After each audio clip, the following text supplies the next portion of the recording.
It's now time for The Sit Down with Don Tony. The Sit Down, where Don Tony talks one-on-one with his followers. What are you looking at? About the world of pro wrestling, pop culture, and so much more. The Sit Down with Don Tony.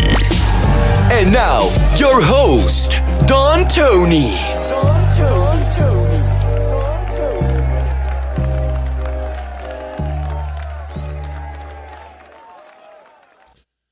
All right. You know, John Cena's final match yesterday, and boy, a lot to talk about in 24 hours. Final match of his career. Sparked a lot of emotion yesterday. I will tell you this. And I don't even have to look at notes. 8,570 days, John Cena's career. And I am proud. I am very proud to say, no conceited intentions whatsoever. I am proud to say that we covered the entire 8,570 days. It's crazy to look back at it. Wow, I'm old. But I will tell you this. Before we talk about anything, and listen, I have no notes in front of me. Where's my paper? Oh boy, this is not good. That's okay. I don't need it. It's up here. I honestly, this is not the right paper.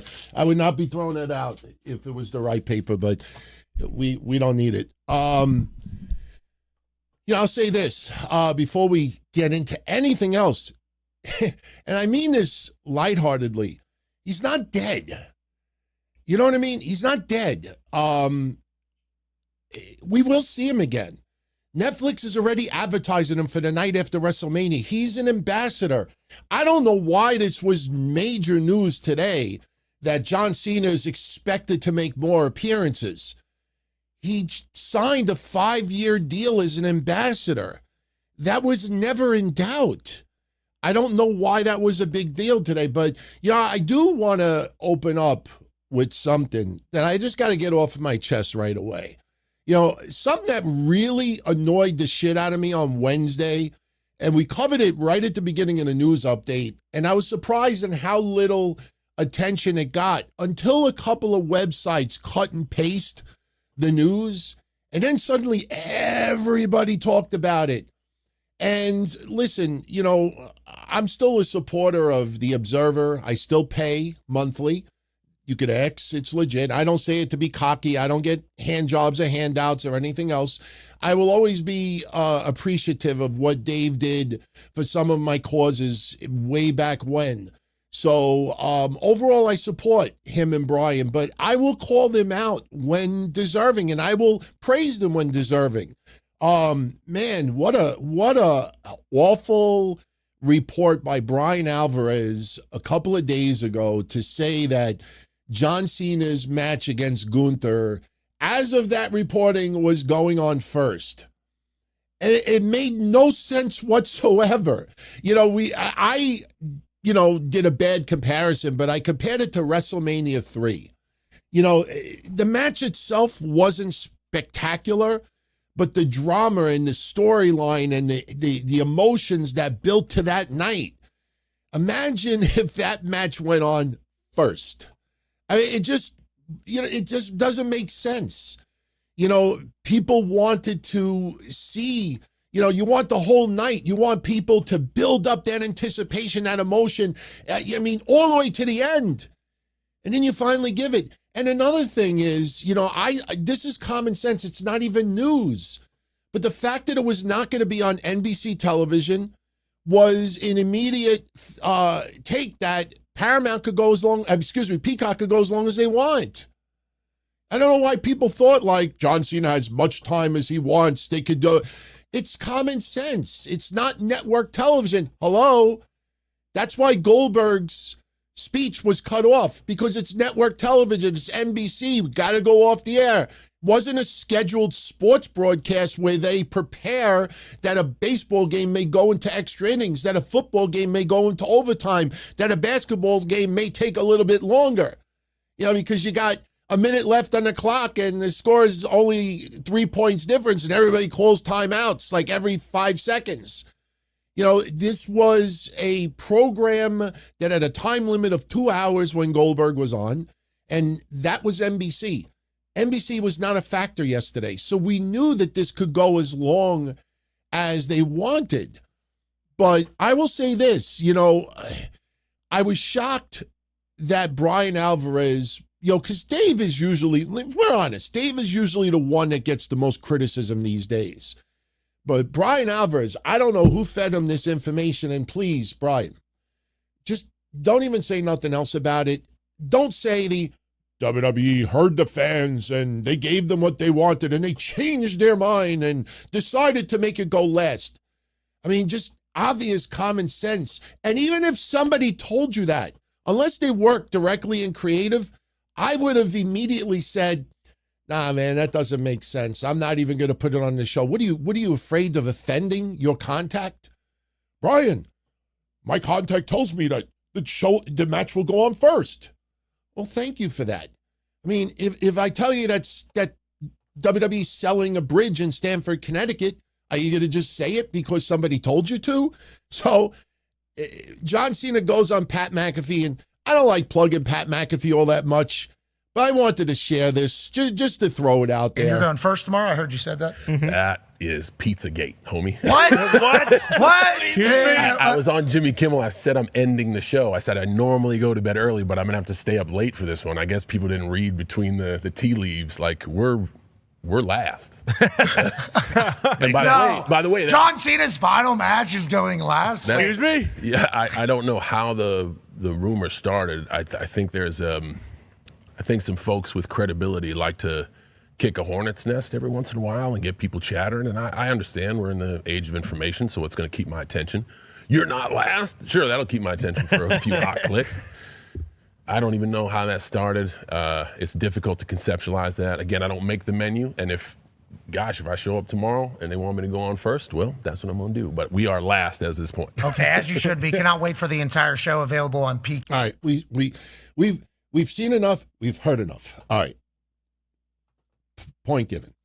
All right. I wanted to put that out there. More of a segue also about something else. And for the younger fans out there, I'm not talking down on anybody, and I'm not trying to school anybody, and I'm not trying to say I told you so. Trust me, the finish of the match yesterday, I will tell you before I say another word, totally disagree with it. Totally disagree with it. And the reason why I say that is this. My predictions was that Gunther was going to win. A lot of you know, but probably forgot yesterday, or your heart got in the way. A lot of you knew going into Saturday night that the betting odds out there had Gunther at a 90% chance of winning. Gunther defeating John Cena at Saturday night's main event was a discussion that went on for months and months and months. Almost everyone out there expected Gunther to win. The funny thing is, and I'm pissed that I don't have my freaking notes in front of me, and I'm almost tempted to go inside and get it, but then I'll reveal I'm only wearing boxer shorts and it might scare a few people out there. But I remember enough to bring up a point.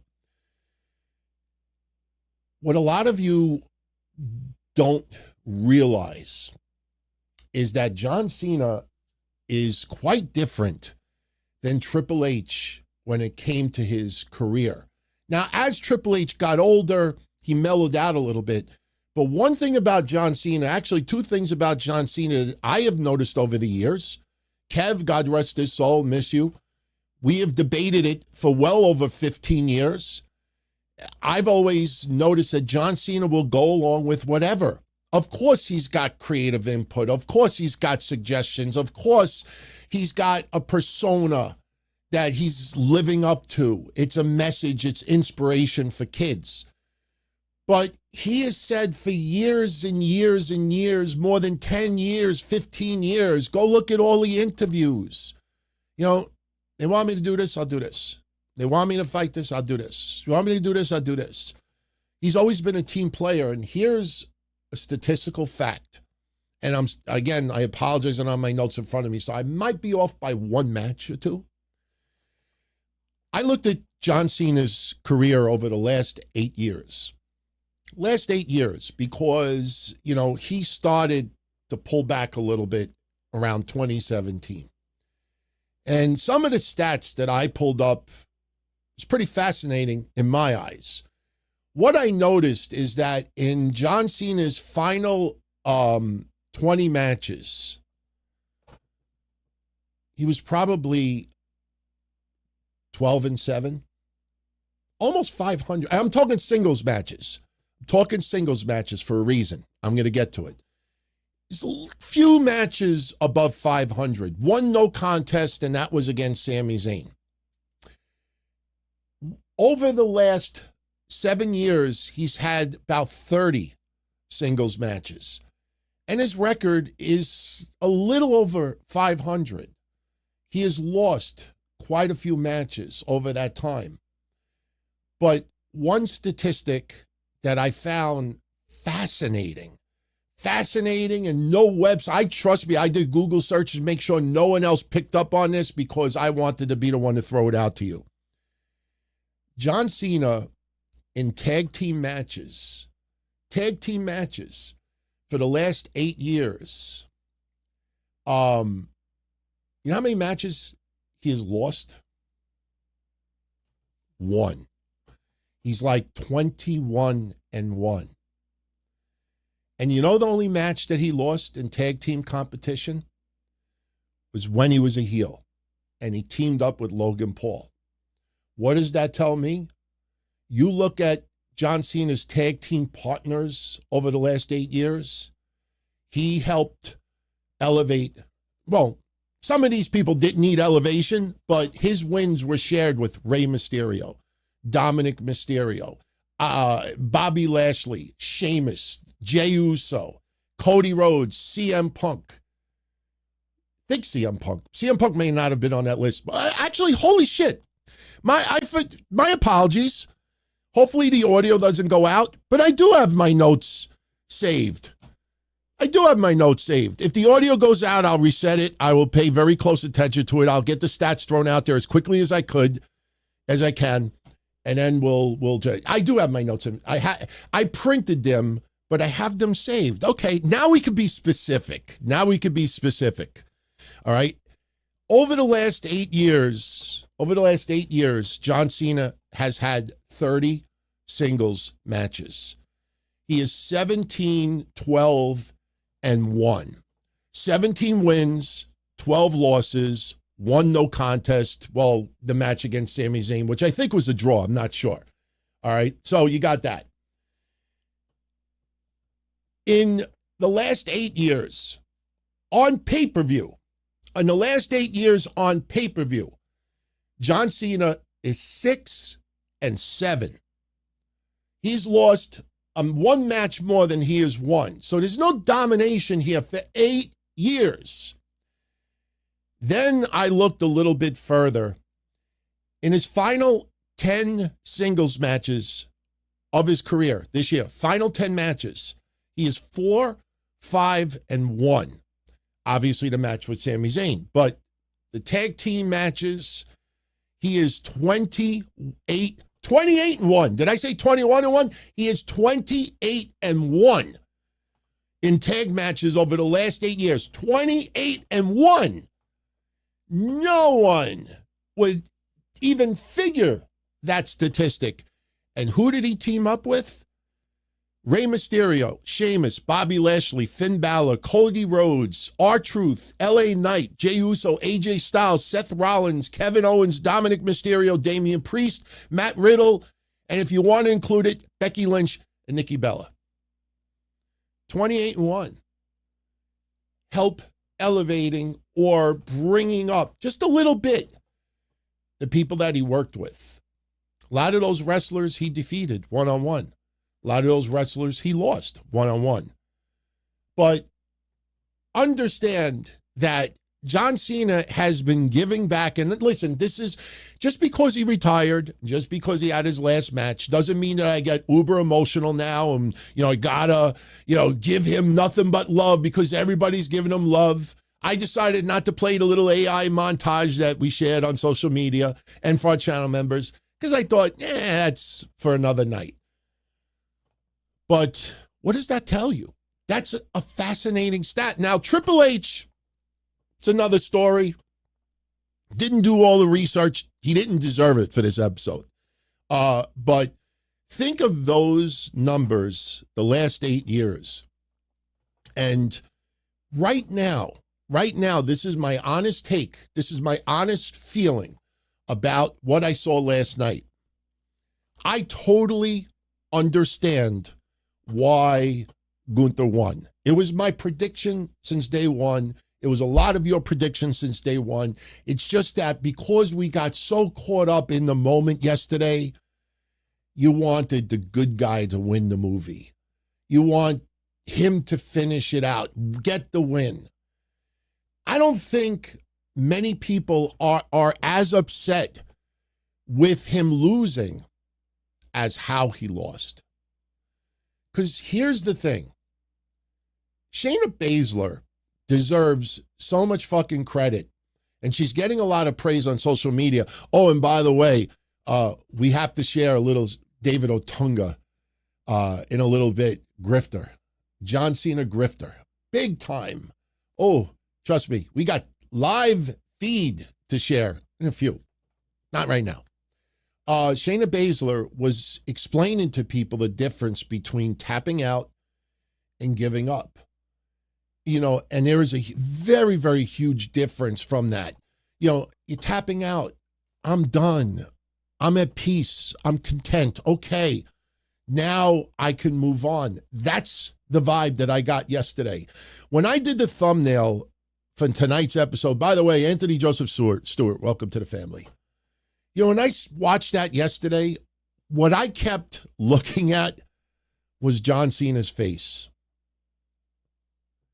That man was smiling.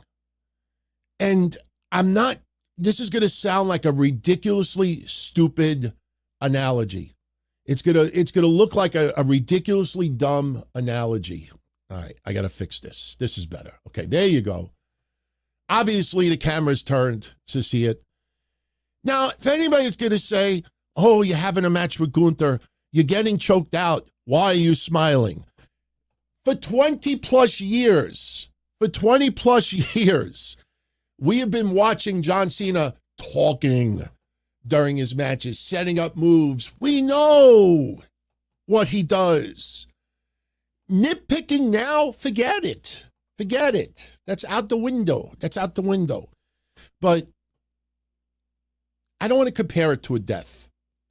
But you ever have a relative, a friend, or you knew someone you went to a funeral from, and they pass away, and you always, once in a while, hear people say, he or she's got a smile on their face. Smiling. I've had some relatives that you pass away, and they got a smile on their face.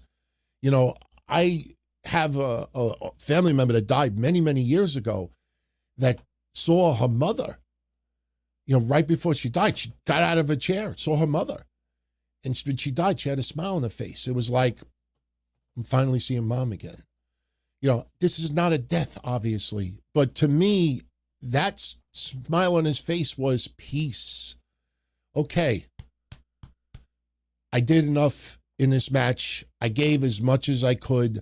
I'm not giving up. But in real life, you fight, you get knocked down, you get up, you get knocked down, you get up, you get knocked down, you get up. Sometimes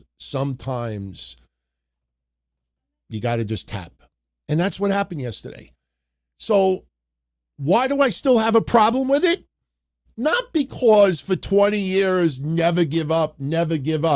By the way, these hats will be shipped out tomorrow. I got the addresses. But look, never give up. Everything was never give up. You gave up. My original prediction is John Cena passes out. And when I watched it yesterday, I disagreed with my prediction completely. Because if John Cena would have just passed out, yes, it's sort of passing the torch, but it's not a clear and concise victory. I know the match is awarded to Gunther, but you'll have those people, oh, John Cena couldn't even, just make it real efficient. He had to pass out. That was fine for Steve Austin WrestleMania 13 because Steve Austin still had a career to go. So in hindsight, I absolutely am fine that he didn't pass out. But here's the problem with last night.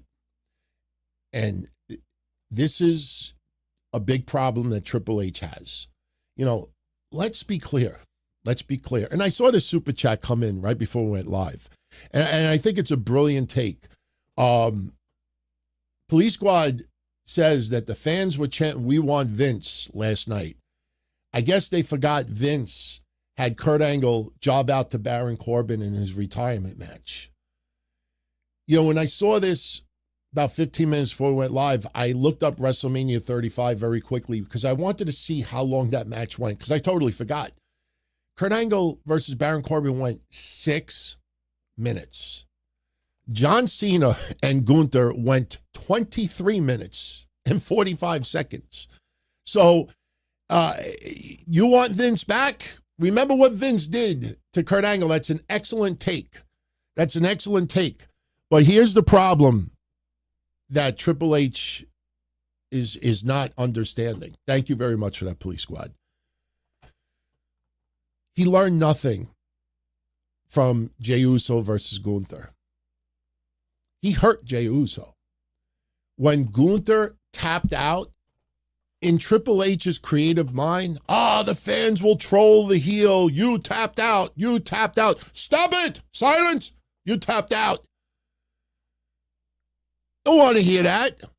He learned nothing from that because although it makes total sense, and I was hoping to have a little video clip. I don't have it here, but I'm going to share it on social media. Did you all get a chance yet to go on X and see the video clip of that little kid sitting front row with the Cena outfit cursing the shit out of Gunther? Gunther was the perfect opponent for Cena yesterday.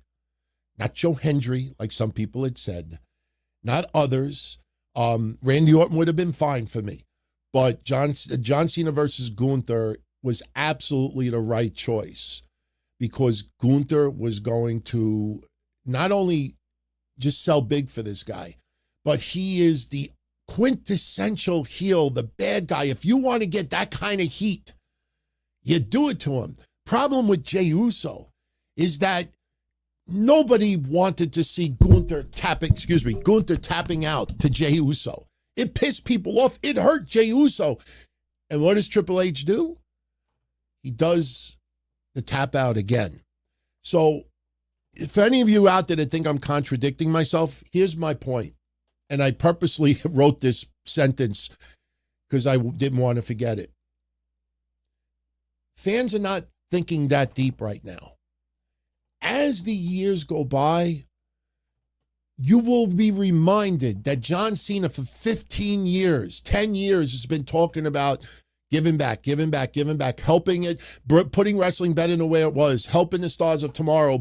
We got the NXT versus WWE stars to showcase a little bit of what the future is. Gunther, although in his late 30s, is the number one guy as far as heels go, old school. He pleases people who loved wrestling in the 70s, the 80s, the 90s, the 2000s, 2010s. The guy is a fucking machine. He is the quintessential perfect person to face the sports entertainer. But the problem for Triple H, which he does not get because he's too much of a corporate guy, is that fans are not thinking that deep right now. As time goes on, as kids get older, they will understand that Super Cena, although it would be a beautiful, fun, positive ending, emojis, blah, blah, blah, blah, blah, you would have more people down the line saying, wow, John Cena wouldn't even, pass the torch to Gunther. And he couldn't just he had to win that. I know it sounds ridiculous, but you will hear John Cena, you will hear others in the future remind you of what John Cena has been saying for 10, 15 years. Gunther is the present. Gunther is the immediate future. John Cena is leaving Gunther in a much better place than where he was before. Just as John Cena has left others in a better situation. I have been watching wrestling since 79. I went through the whole Hulkamania. All right. And by the way, I didn't take too many screenshots today, but I love this picture. This picture is so much of a shame because a lot of you may not know this. Back in 2005, when Hogan was wrapping up a lot of his WWE career, there was a moment in the ring. I don't remember who John Cena was in the ring with, but there was a moment in the ring where John Cena and someone else might have been Edge, I don't remember, but put both the titles on the shoulders of Hulk Hogan. Last night, CM Punk and Cody Rhodes did that for John Cena. Oh, Batista, thank you, everybody, Batista. So somebody wrote about Hulk Hogan. Our dads told us about him. Now we will tell our children about John Cena. That is such a beautiful picture, and it sucks that Hulk Hogan had to go out as bad as he did. That story should have been so much more positive. But because that man, deep down in his heart, I'm not speaking for him, but deep down in his heart, he was convinced he's not a racist, so why should I go on speaking tours and this and that? Why should I defend myself? I was around people, and that's how. He didn't try to be an inspiration for others. He just refused to do it. And in doing so, he unfortunately went out the way he did. Now, because of the fact that he died so tragically and because he entertained so many for so many decades, in time, people will forgive. Was he perfect? No, nobody is. Should he have done more to repair? Absolutely. But, that picture should be so much more powerful, and it's not, and it's a shame.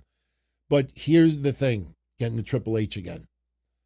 Triple H does not understand that most fans right now are not going to think that deep. They're not going to really step back and say, you know what? No, this was the right way to go out. Because Gunther is the president. John Cena in his final, moment showed how unselfish he is.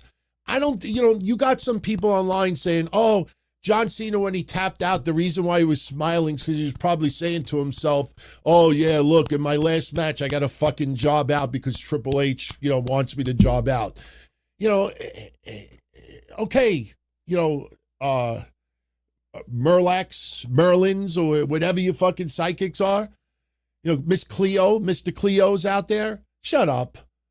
I don't know, you don't know, nobody knows. In time, we will find out. The problem is, people, for the most part, don't give a shit about the future. And that's why Triple H is getting hammered. I'll tell you another reason why Triple H is getting hammered right now. Because last night, he got booed. Vince got cheered in that video for 10 seconds, and you see the smile on John Cena's face. He got teary-eyed when he saw that little clip of Vince. Triple H got booed the entire time.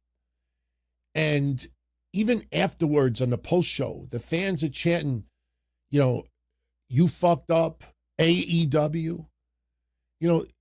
People were asking me today, why were they chanting AEW? It's like the opposite of ECW. And right now it's the opposite of ECW, but you don't hear ECW chants like you used to. You still hear them in like GCW and other promotions, but what fans are doing right now, and listen, I'm actually defending the fans yesterday who were chanting AEW, okay? A lot of you younger fans out there will not know this. may not understand it completely. A lot of fans that have been around for about 15, 20 years totally get this. ECW, when people started to hear about it, it was about a work ethic. Didn't matter if there was 20 fans in the building or 2,000 fans in the building. Everybody worked their asses off and did everything they can to entertain the people who were there. It was just hard work. It was spots. It was moments. Yes, it was a lot of hardcore wrestling as well. And I always remember, I think it was Slamboree 1993 when they were in Philly. And, you had WCW pay-per-view. I think it was Terry Funk versus Tully Blanchard. And I always played out on the history episodes. And you hear the fans chanting ECW, and it was awesome because it was a reminder of not only that style of a match, but the work that's involved. So what happens? As ECW starts to get to their end in 2001, and for many years afterwards, whenever they saw something, for the most part in WWF, later WWE, and wasn't always just hardcore, it was just good spots and good hard work ethic, you would hear ECW chants. Sometimes they would chant it to troll WWE. When CM Punk first quit WWE 11 years ago, 12 years ago, you would have the fans randomly chanting CM Punk whenever Stephanie was in the ring, whenever Vince was in the ring. Why were they doing it? Because they were trying to figure out how could they tick off that person. And that's what happened yesterday. It wasn't that the fans suddenly, were, being, and I'm not criticizing AEW, but the fans last night were not like, yeah, AEW, but yeah. No, it was, let me figure out what I can say to possibly get under Triple H's skin. That's what you got yesterday. That's why they did what they did. And those fans paid a lot of fucking money. A lot of money to be there. And again, the outcome, totally understandable. Tapping out, totally get it. Problem is, that's something to understand a year, 5 years, 10 years down the line. Right now, all you did was give your fan base another reason to get angry. And right now, when you see TKO, jacking up prices, jacking up this, jacking up that, this fucking hat cost, I didn't even realize, it cost $50 shipping. Now they sell for $100 on eBay. You see shirts, $35. You see tickets. You saw Saudi Arabia. If you tuned into my show last week, we gave you the ticket prices for all the Saudi Arabia, the tiers. And their most expensive tickets were less than $1,000. In the United States, some of those tickets are $15,000. And, when people are like, well, in Saudi Arabia, the cost of living is much different than the United States of America. Oh, no, it's not.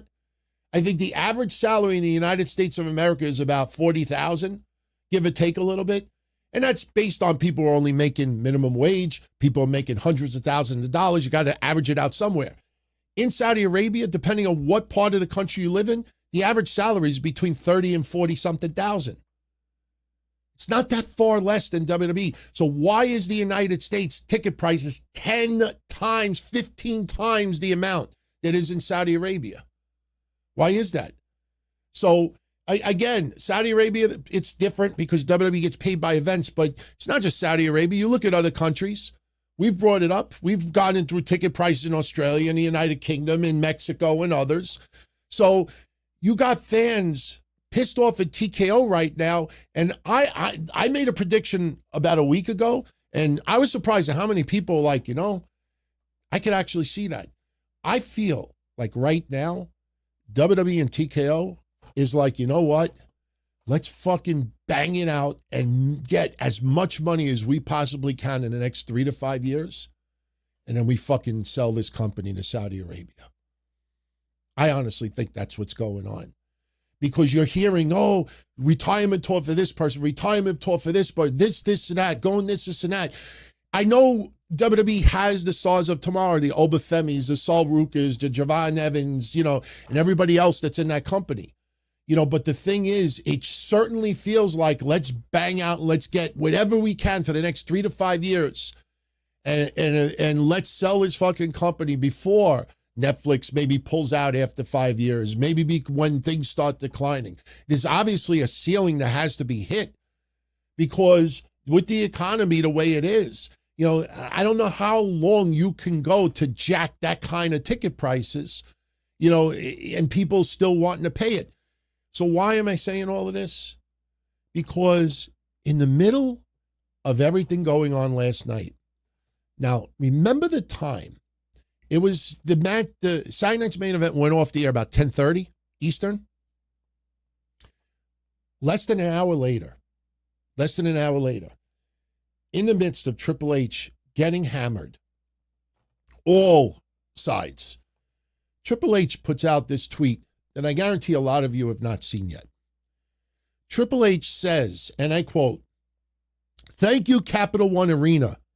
Tonight's Saturday night's main event was not simply the highest grossing WWE arena event ever, but the highest grossing event ever at Capital One Arena." At the end of the day, this was about money. John Cena obviously is the center point. But if this was more about John Cena's retirement than the bottom line, they would not have fucking jacked up the ticket prices as insane as it was to give people 50 minutes of wrestling. 50 minutes of wrestling. And for anybody out there that's going to say, well, DT, that sounds awfully little. Trust me, I researched the Saturday night's main events since they returned in 2024. The average Saturday night's main event is about 50 minutes. I think one event, the last one, I think was 59 minutes, and 2 or 3 Saturday night's main events from last year had a dark match added to it.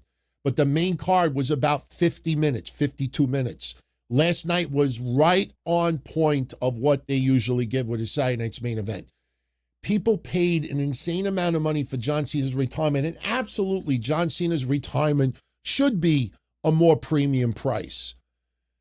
But still, not even an hour after the event ended, and in the midst of getting all this heat, this is like a rah-rah speech to Ari Emanuel and Mark Shapiro and everybody at TKO Group Holdings. I just can't fucking believe he did not at TKO in his tweet. This was about fucking saying, hey, you see, we ended up having the most biggest grossing event ever. Good luck. As much as we love AJ Styles ain't generating that kind of money. Chris Jericho's not going to generate that kind of money. Randy Orton probably will. Brock Lesnar, I don't think there ain't going to be no retirement talk for Brock Lesnar. People keep asking me about that. Brock is like, I'm not going to put words in his mouth. Does Brock Lesnar come off like a type that's going to get like super emotional? Fuck it. I don't even think Brock Lesnar is looking to retire. I mean, he'll just disappear for a few years. And by the way, on tomorrow's show, right after Raw, I got an audio clip of Chris Jericho talking about retirement and how he plans on retiring and his reasons for why he doesn't want a year-long retirement tour and everything like that. It's a pretty fascinating clip that I unearthed. So, and quite recent too. So no one's talked about it. But, so everything that happened yesterday, it makes sense. But I remind everyone, I don't think it's so much of John Cena losing. It's the fact that he tapped out. I think he's only tapped out to what? Chris Benoit, Kurt Angle, obviously Gunther, and one other person. And he has not tapped out, I think, in 20 years. But this is not like the first time he's ever tapped out in his career. So Gunther, obviously, this is a major rub for Gunther. And listen, as far as the match itself yesterday, I mean, I saw people giving it 4.5 stars, 4 3/4 stars. Was it super emotional? Absolutely. Was it entertaining? Yeah. The crowd made it even more entertaining. But is that a 4.5, 4 3/4 star match as far as how people rate it? That's up to you. For me, a couple of things I noticed right off the bat is Gunther was being super, super respectful and careful to John Cena. No, I'm not saying that Gunther is not respectful and not careful to others. But if you notice yesterday, not as many chops as you would see in other matches. Even some of the way he would powerbomb John Cena. Gunther was very, very professional yesterday, and I commend him for that. I don't think anybody expected John Cena to literally put so much physicality out there that he has to literally crawl to the back. You know what I mean? This was a match that delivered, and again, I will say it repeatedly. That tap was obviously the finish, but that tap was, okay, I'm good. All right. I think WWE is in good hands, and Gunther is the one. And on Raw, Gunther will tout retiring John Cena. He will get nuclear heat by the fans, but deep down inside, the fans know that motherfucker is the ring general, very respectful to professional wrestling. That is someone you want. You want to get that kind of a rub. John Cena didn't pass the torch to Gunther yesterday. John Cena has been giving little torches to various people on the roster for countless years, and I just brought up that stat about him and tag team wrestling. John Cena has been helping so many people. Here's a couple of tidbits, from people that were there yesterday. And I saw this talked about by multiple people that were there that don't even know each other. Cody Rhodes was visibly crying for minutes. CM Punk visibly choked up, pulling away tears. A lot of wrestlers around that ringside area had their phones out, had to record that moment. That is real emotion. That is being mortal. One thing that I've always thought about over the years, it upsets me about my dad. It upsets me about wrestlers that I loved over the years. Terry Funk, God rest his soul. Terry Funk, his final matches in the ring. When Ric Flair originally retired, before the Hulkamania tour in Australia. By the way, my heart goes out to all of you in Australia. That tragedy that happened the first day of Hanukkah, just fucking awful, man. Just flat out awful. There's no other way to put it, but I know we have a lot of friends that tune in all the way from Australia, and my thoughts are with all of you. Absolutely. Even we heard about that tragedy at the college too. Just you hate hearing shit about that. But you just yesterday was about emotion. Yesterday was about emotion. I will tell you without a shadow of a doubt, I don't remember the last time I watched a wrestling event and had that much anticipation to a main event and have that much emotion to it. Watching that video was sad. I got a little teary-eyed. I'm not kidding. John Cena's not dying. John Cena is still a very young guy. John Cena will hit a move once in a while, years to come, just won't have a match. But here's the thing. I think of my dad. I think of Terry Funk. I think of wrestlers that I loved back in the day watching, and they get older. My favorite baseball player of all time, Reggie Jackson's in his mid-70s now. Seeing people that I loved in music passing away. What happens? As you get older, you realize that those who were always looked at as immortal are now mortal. Father Time catches up to everybody. And last night, that was a very sobering moment for everybody who was around that ringside area that, this is a reminder that, my day is coming sooner than later. A lot of the older wrestlers last night were legitimately in tears. And that's because they understand, our careers, when you're in your prime, you don't think about it. Even when you're not, or even one of us out there, you and I, when you're in your 20s, your 30s, you don't think about old age. Your 40s, you start thinking like, all right, this kind of sucks. And then you get into your 50s especially. And I brought this up on Patreon a couple of weeks ago.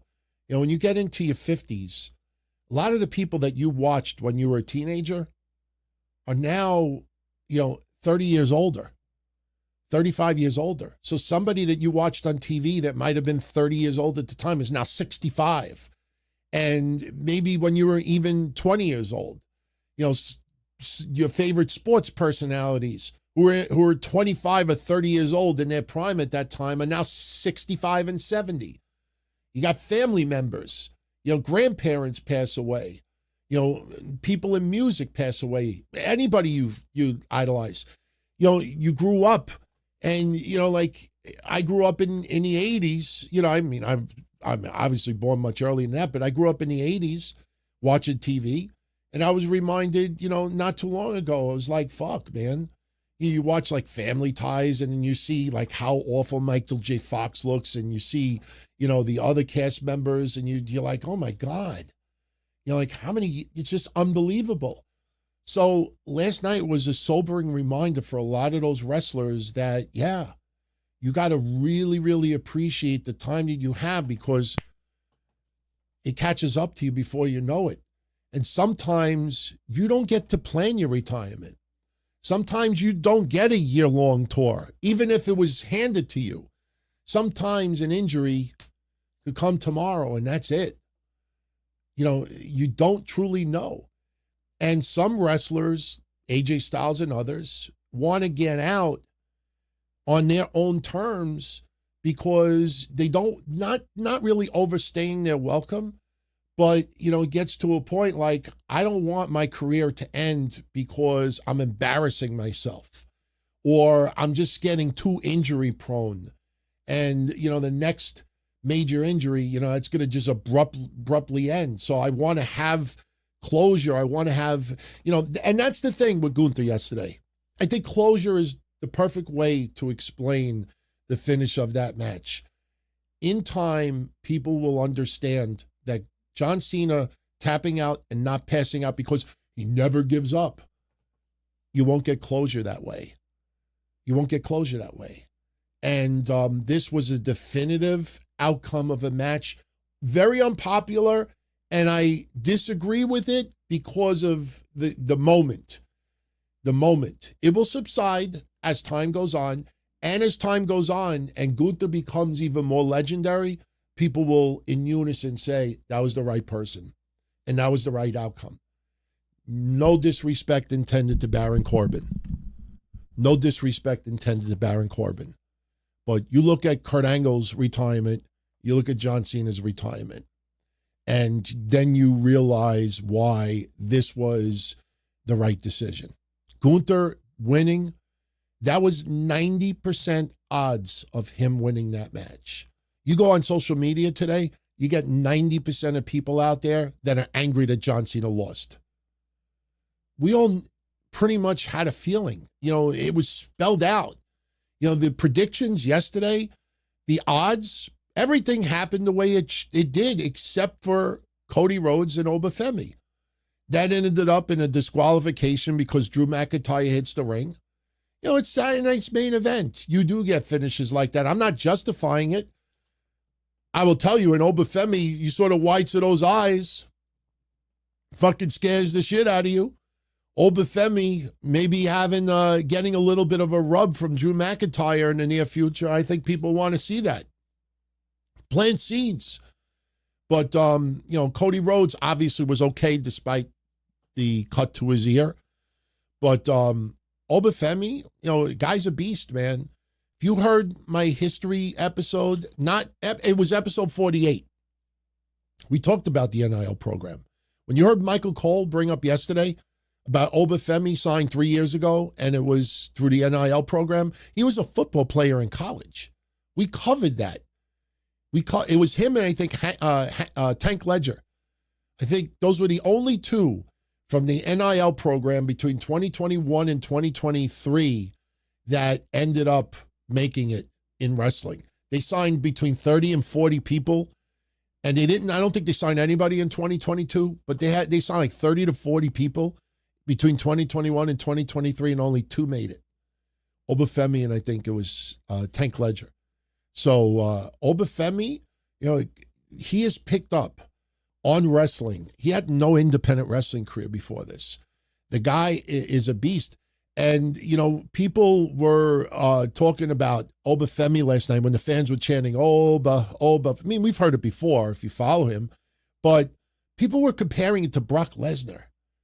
I mean, I even saw one moronic show saying, Obafemi is Brock Lesnar if he knew how to work. I'm like, have you fucking watched Brock Lesnar in the last 20 years? What are you talking about? Honestly, the vibe I get is this is like Goldberg. That's the aura you kind of get. That's Goldberg if he could work other than being a 5-spot guy. That's how I interpret it. But, the other matches yesterday, listen, there's no reason for us to dissect them because 2 of the matches were only 9 minutes. And the tag team match, which was insane, that only went 6 minutes. 6.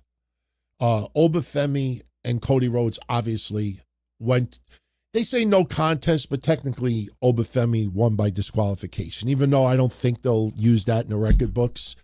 WWE likes to do that a lot. Somebody hits the ring, beats up on someone, and instead of just awarding disqualification, they'll just, the announcer, Lillian Garcia, Alicia Taylor, whoever it is, may announce, the outcome the way it is, but in the record books, they always seem to put no contest more times than not. Sol Ruca defeats Bayley. Most people predicted that.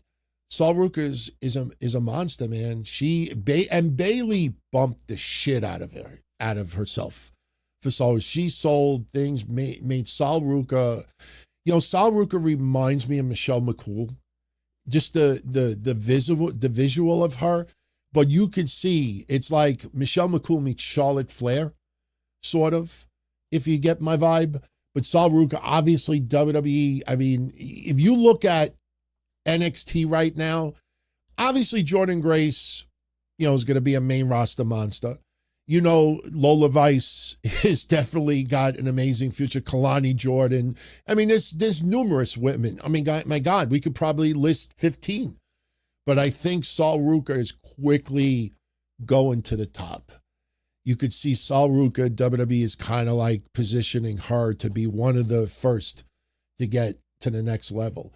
And listen, Bayley deserves, I hate using the term flowers because that became so played out, but Bayley deserves a lot of flowers because I know a lot of you know about the training and the school and all that stuff, but she is really like, you think back Natty.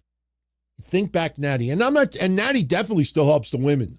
Absolutely still helps the women's roster. No question. But Bayley is taking on kind of like that aunt role. She is now kind of getting into that because that was Natty like 5-6 years ago.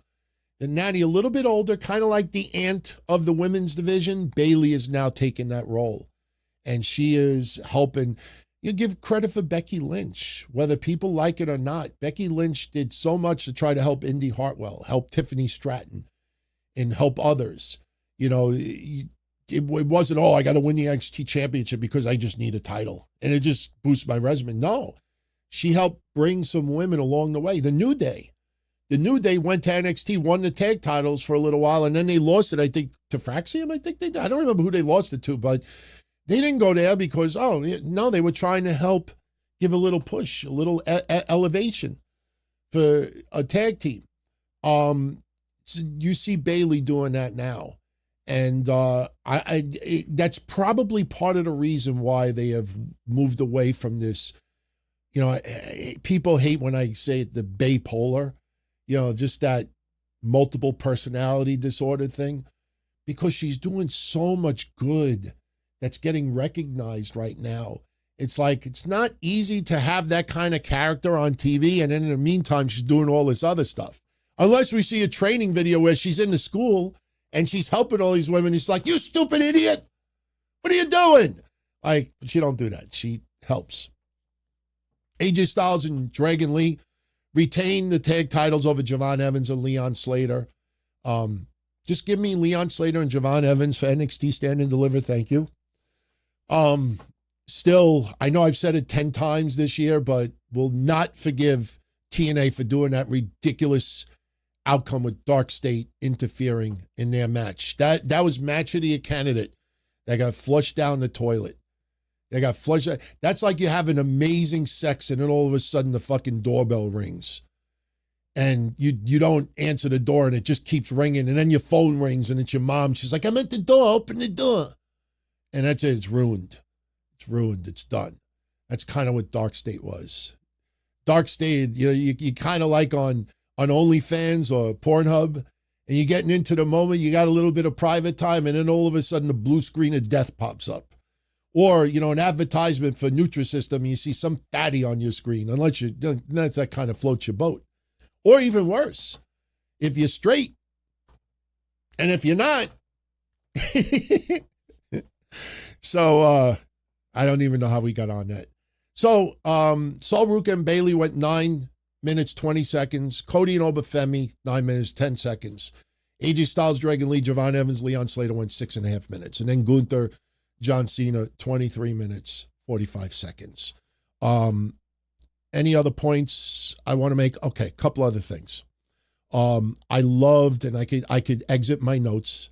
Thank God we didn't have no audio issue. I'm very shocked at that, by the way. I loved how no one entered the ring while John Cena not only took his bows, but when they showed that video on the screen. One thing WWE does better than no one in the history of wrestling is give us video packages. Anybody remember those video packages back in the Attitude Era? What was that song that they always played? I still have those music videos too.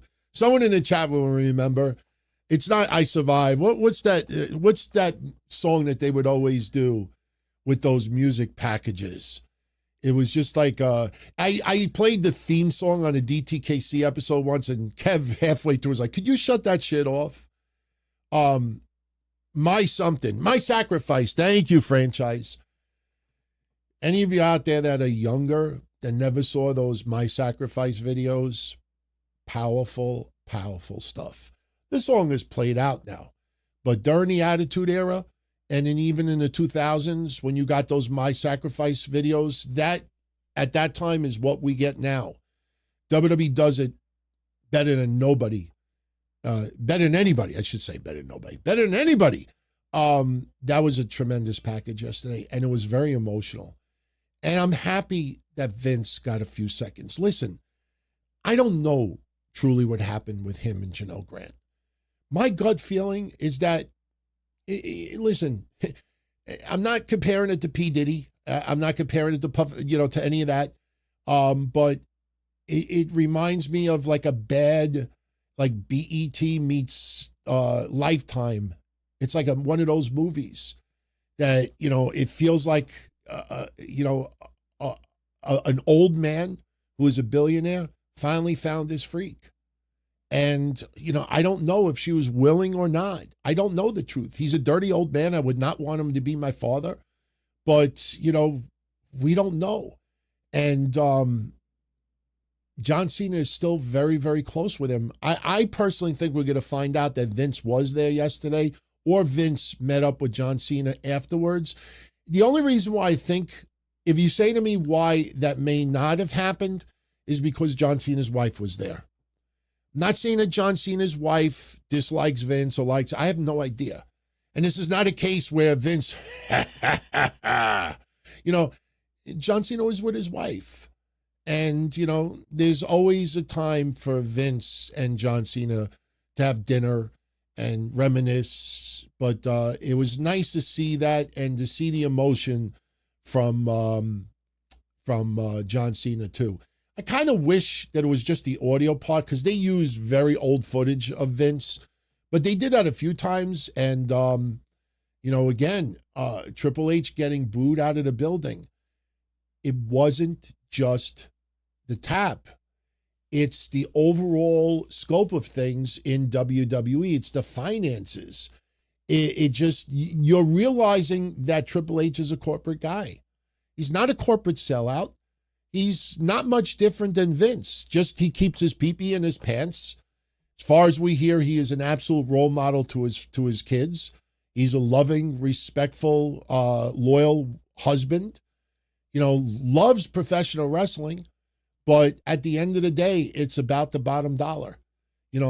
I've been saying this for 25 years, maybe even longer, since WWE became a publicly traded company. They don't answer to you and I as the first people. They answer to their stockholders and their shareholders, advertisers, the networks. That's who they answer to first. Then they get to us. And they do give us enough because they're obviously making record revenue.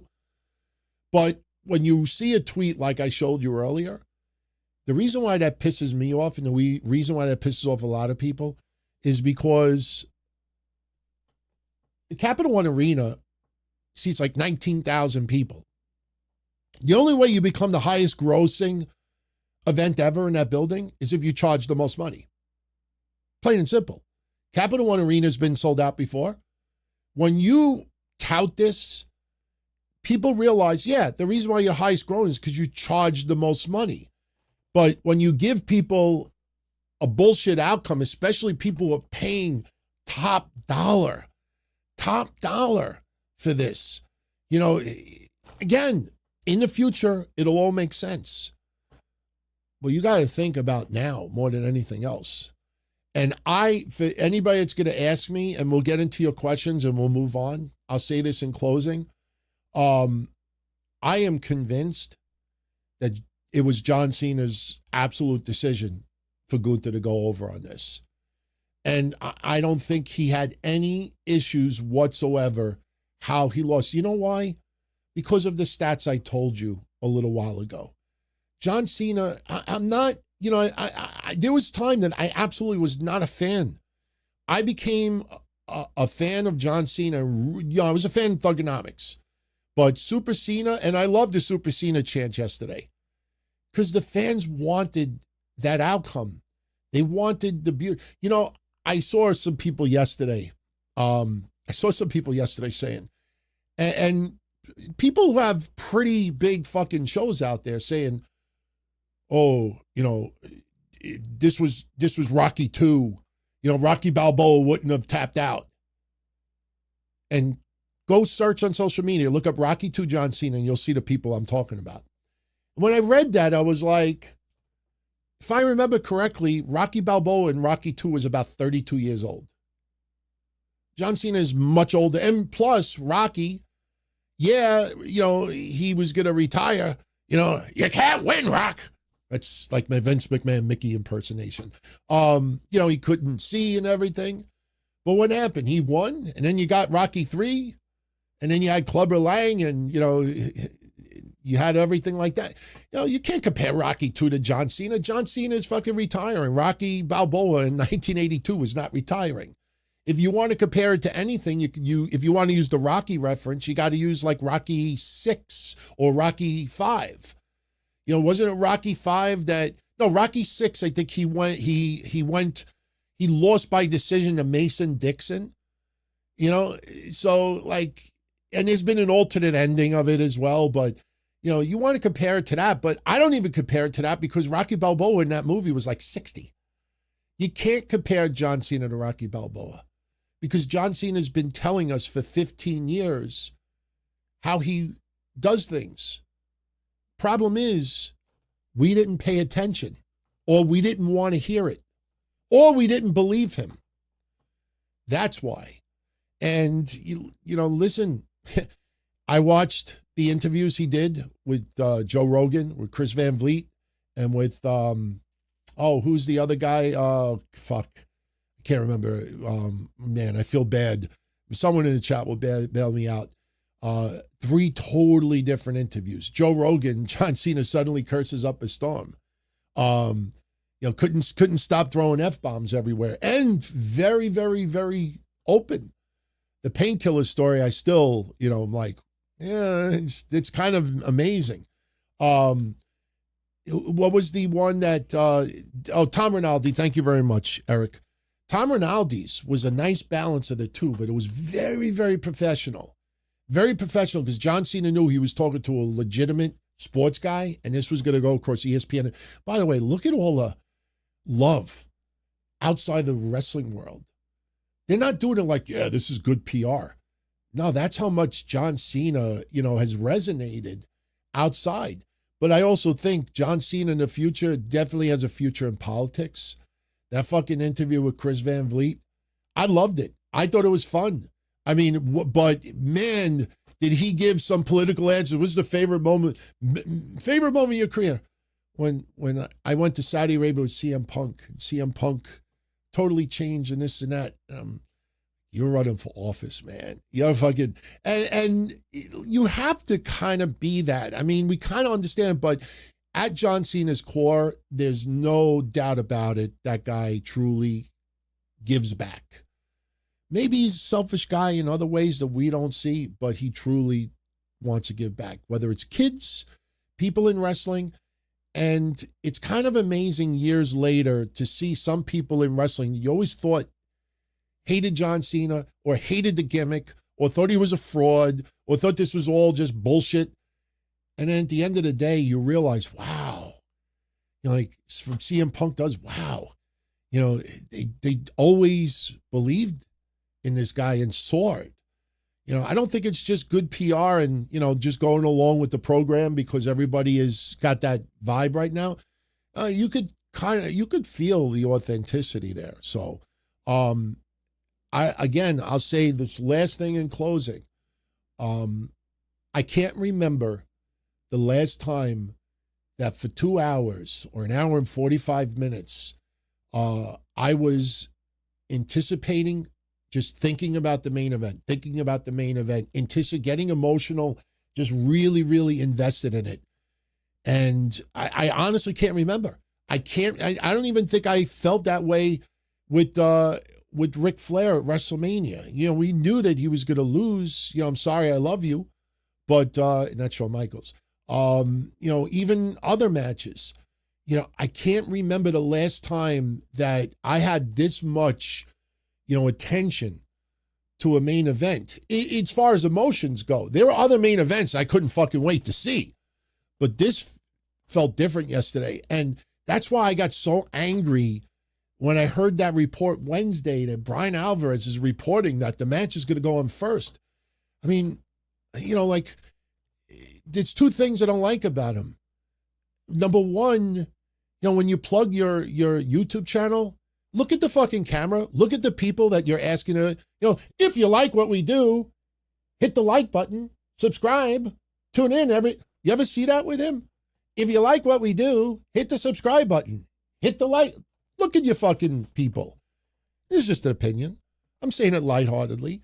And the second thing is, just because somebody tells you something, sometimes you got to make a little bit of a decision, even if it hurts somebody's feelings. Like, that's fucking whack. I just can't believe that.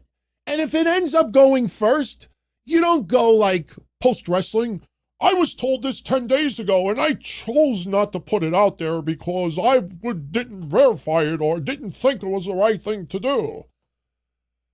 Sometimes, you got to make a judgment call and say, look at all the emotion. Look at what went down yesterday. Not one person left that building yesterday. Not one person left their seat during the entire process. Cody Rhodes was at ringside crying off and on for 20 minutes. You have that go on first? That fucking really pissed me off. Listen to Wednesday's update. I was like, if he's wrong, this is a time where I'm happy that somebody's wrong. But when I watched it last night, I was like, no, dick. And I don't mean that personally. I don't have nothing against him. He's a good guy. Listen, if I thought they were assholes or they sucked, I would not be spending $15 or whatever it is a month right now. Damn.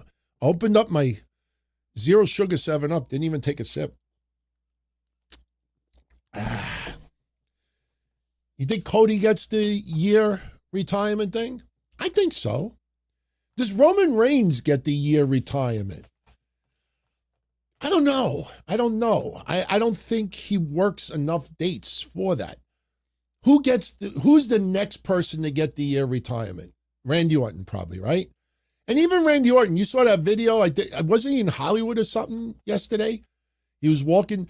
What was weird about yesterday, does someone in the chat know the story behind this? You don't have to super chat it or anything, but there was a video that surfaced online yesterday, and Randy Orton's walking with his wife, and he's like, unfortunately, I can't, he couldn't be there live or something. But I could have sworn Omos was like right behind him. Like, what is Omos doing with you? Like, were they there? They were in Saudi Arabia? Really? Oh, so they were doing promotional work? I don't know. So I honestly have a feeling that people are going to be guessing right now, but I'll definitely get the answer and I'll bring it up tomorrow on the show. But Rocky Red says, okay, I take Rocky Red for it. Saudi Arabia with Mr. Beast. Capita Great, thank you. And others. Yeah, so I guess they were in Saudi Arabia. But I saw Omos walking right behind Randy Orton. I was like, all right. I haven't heard like any like movies like with those two in it. So I was like, that's interesting. But now it's Saudi Arabia. Can I say one other thing? And this might rub people the wrong way. I don't mean it in any malicious way. When John Cena took the shoes off yesterday and he took the wristbands off, I'm glad he didn't take the socks off, even though the socks were You Can't See Me socks. Do we really need the Riyadh symbol in the middle of the ring? You think for one, for this, you just like have the, when I saw the picture, okay, you know what? I don't remember who's the one that put this out there. Oh, John Cena did. Okay. This is not bad because he did a level view with his sneakers, like this, as level as a sneaker. But when you're looking down on it, it kind of reminded me of when Travis Scott was in the ring with The Rock and John Cena when they laid out Cody Rhodes. Like years from now, you're going to look at that iconic photo and be like, why is this guy in the ring? He's just not because he's a hip hop guy or he's black or anything like that. It's just, he doesn't wrestle. He's not a wrestler. And after what's transpired in the last 12 months, I think even more of a reason why he shouldn't have been in that picture. But, could we have like done without the Riyadh symbol yesterday? Just have the canvas, nothing, and just have everything focused on Cena. Just, me nitpicking a little. So, by the way, much love to all of you out there. Shout out to Austin Nance. Been a proud member of the family here for 57 months. He and Guardian of Chaos holding down the ship in the live chat. A few of you became members in the last week or 10 days. I put you, that's too fast. I don't know why this shit goes so fast on the screen. I got to fix that. And I could fix that literally by just going like this. And now it's half the speed. But I just want to acknowledge, I am Danyan, Brand 13, Smiley Children. I have to do that over. I got to acknowledge people. Shout out to I am Danyan, Brand X13, Smiley Chewy, Sean Irish 6173. And obviously, our veterans, the Castle Crown Reds, the members of the Donzilla Army here. Much love to all of you who are channel members here. Can't wait to get into 2026. We will definitely increase our presence on YouTube. I will get into all of your questions in a moment. Before we do, you have to allow me 3 minutes, 4 minutes to talk about the latest grifter. And I hate using that term. Never liked that term. But we have to talk about David Otunga. Just to show you, and I don't mean this in a really horrible way. And it's you could incorporate Brian Alvarez with this as well.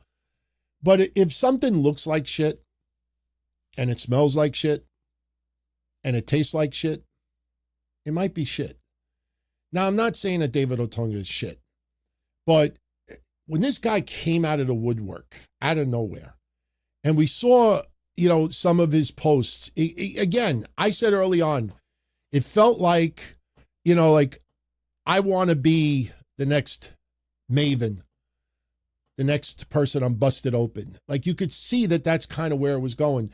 And what happens with a lot of those channels, even non-wrestlers, when they see they're not getting the results that they were hoping to get, then they start going into the weeds. And we called this probably 6 or 7 weeks ago. You saw slowly him going in the weeds, and we called that way before anyone else. He banned me across all social media platforms. He ghosted me on YouTube because I had posted 1 or 2 comments challenging something that he said, and I did it in a very respectful way, and my comments weren't there. And then I posted it again. My comments weren't there. So I was like, did he delete them or did he ghost me? So I used my wife's YouTube account, and I go on his channel. I don't see my comments. So he either deleted or he ghosted. So what I ended up doing was I had my phone and I had my computer. And then I just simply wrote, why are you ghosting me? And I hit enter, and I immediately went on my wife's account to see if the comment was there. Like, there's no way he's on Twitter reloading to see what was who's sending the comment. And the comment wasn't there. So I realized he ghosted me. So I get it. I'm a nobody. No question, I'm a nobody. But, we noticed that, and I called him out for this. He don't care. Most people don't care. But I called him out last week for using John Cena's retirement to start throwing shade John Cena's way. And I want to show everyone quickly, this is live right now. This is his YouTube channel. And, he now suddenly has channel members. Now I have them too. If you could make some money, fine. But he launches his channel members, and some of the first videos he posts for his channel members is why I think CM Punk hates me, the night John Cena went off backstage, and what John Cena was really like. And basically what he did was he threw John Cena under the bus. He brought up about a tour in Paris where John Cena embarrassed him and cursed him out. And the funny thing is, he name dropped Goldust, saw the whole thing. Shelton Benjamin saw the whole thing. And he's name dropping people that are alive. That's a telltale sign that I truly believe, this may shock some people out there, I believe that David Otunga's story is true. I believe John Cena really, gave it to him. Definitely cost him, as he said. I believe the whole story. You waited 15 fucking years or 12 years to tell that story. You wait until his final week before he retires to put that story out there. That, my friends, is a grifter. That, my friends, is using John Cena's retirement to get attention on himself and try to make some money off of it. And you get no respect from anyone that does that. So to me, that's distasteful. But he has the right to do it, and not everybody is a John Cena fan. So, John Cena retires, and I got a little treat for everybody. I hope everybody's got video. If you don't, I got audio. So this is David Otunga's tweet that was posted this morning, right after John Cena's retirement match. Now, again, for the last 10 days, he's been throwing John Cena under the bus, just telling stories, horrible stuff. John Cena this, John Cena that. And a lot of people are like, wow, that's fucked up, talk about John Cena. So now he goes on Twitter and says, if you're wondering where I stand with John Cena now, there's no doubt he's one of the greatest of all time. Later on in my career, it was a different story when we locked up, but I'm at peace with him. Congratulations on the retirement. So if that doesn't piss you off enough, now, yeah, for people out there that don't think I'm blocked, yeah, you can see I'm blocked. So this is me right now. See, you can't see me. So let's hear what he has to say, and then I'm going to scroll down, and then you're going to see how this is being received by the IWC right now. So this is what he had to say.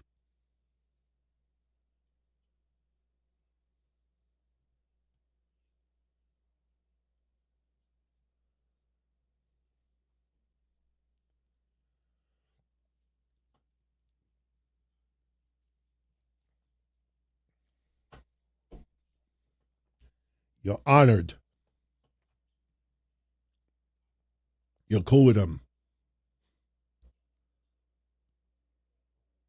You're good.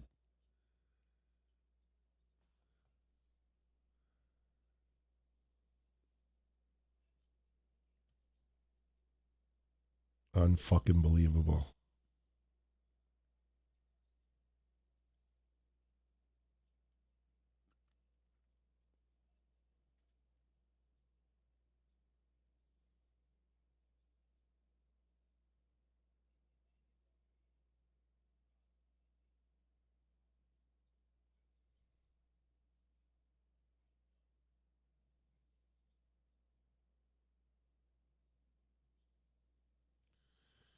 You are a fucking grifter and you don't even know it. Yeah. We're good. We're good. We're good. Oh my goodness. So you want to see how this tweet is being received right now? Let's look at some of these comments over here. Like, okay, who is wondering how you felt? Using Cena's retirement for clout is sad, man. We do not care. I mean, it's like 90% ripping him apart. This one person is kind of funny. He's trying to fix his camera stuff here. You know, it's not, look at all this. 99.9% of us out there doesn't care. No one was wondering. Not right now. Looks like an attention seeker. Shut up, bitch. Who cares, right? I mean, look, hypocritical. It just goes on and on and on and on and on. Yep. Look at this. It's just, my friends, you know, this is why, listen, I don't have no personal vendetta against the guy. You know, it's no question I didn't like him back in the day, but we had laughter about it. I never brought up Jennifer Hudson or anything like that. I just opened up Breakfast with Blassie. You remember? They say it's mean to say you're green, but you gots to leave WWE. You're not fit to be the shit, so stay at home and make my grits. And people used to say to me, oh, that's racist. You brought up grits. I'm like, it rhymed with shits. What other food could I have come up with? Plus, I don't think Flo and Alice was being racist when she would say, kiss my grits. That intro was always about him. So it's not personal, but that's what you call an asshole. This is a Harvard lawyer. This is a lawyer who graduated Harvard Law. This is what he's turned into. Sad, man. Sad. Really fucking sad. All right. Somebody says I have vendetta against audio. Oh, you didn't hear the video? Oh, shit. You didn't hear the video? That sucks. That sucks for you, man. On the replay, you'll hear it. I thought it was playing. That's okay. It just, well, you know what? You saw the text. So I'm sorry. I thought it was playing. So can I at least show you the Samoa Joe credit card as a consolation? So listen, if I take my shirt off right now, I have more rolls than Samoa Joe. And I have to admit it. So, all right. I think we can move on. I think we could put the floor to all of you. Let me give first a couple of super shout outs, and then we'll head on over to the chat room. How long have we gone so far? We have gone an hour and 23 minutes. So we still have about 37 minutes. We got plenty of time. By the way, it snowed here in New York for the first time. And this legit is a picture of my wife and both of my dogs watching the snowfall this morning. That is a real photo from this morning. That is my wife on the left. That is Bella with the white and Bruno with the brown. So they were watching the snow. I didn't go outside, so my car is probably going to be completely iced tomorrow. But I know some of you out there who are doggy lovers probably wanted to see that picture. All right, let me give a couple of super shout outs, and let's make this official. There we go. All right, let's see who we got first over here. Then we'll head on over to the chat room and, Anybody that sends anything in will get a run in. So Jim Kahn, I appreciate you, Jim Kahn. Thank you. So if Jey Uso has fans doing the arm wave and the eat, it's, oh, shit, fuck. All right, hold on. I forgot something else that happened on Saturday Night's main event yesterday. Joe Hendry with The Miz and R-Truth. It wasn't an official match, but Joe Hendry was supposed to be in the tournament. No. But fans wanted Joe Hendry in the tournament. So WWE figured out a way that they can make it seem like Joe Hendry was in the tournament. Miz fucked with the balls. He fucked with, what did he say, Nick Aldis's balls. Remember the random drawings? And apparently the ball was supposed to be Joe Hendry, but Miz finagled it, so his name was pulled. So Miz got the spot in the tournament instead of Joe Hendry. And R-Truth and Miz are having a little bit of comedy back and forth.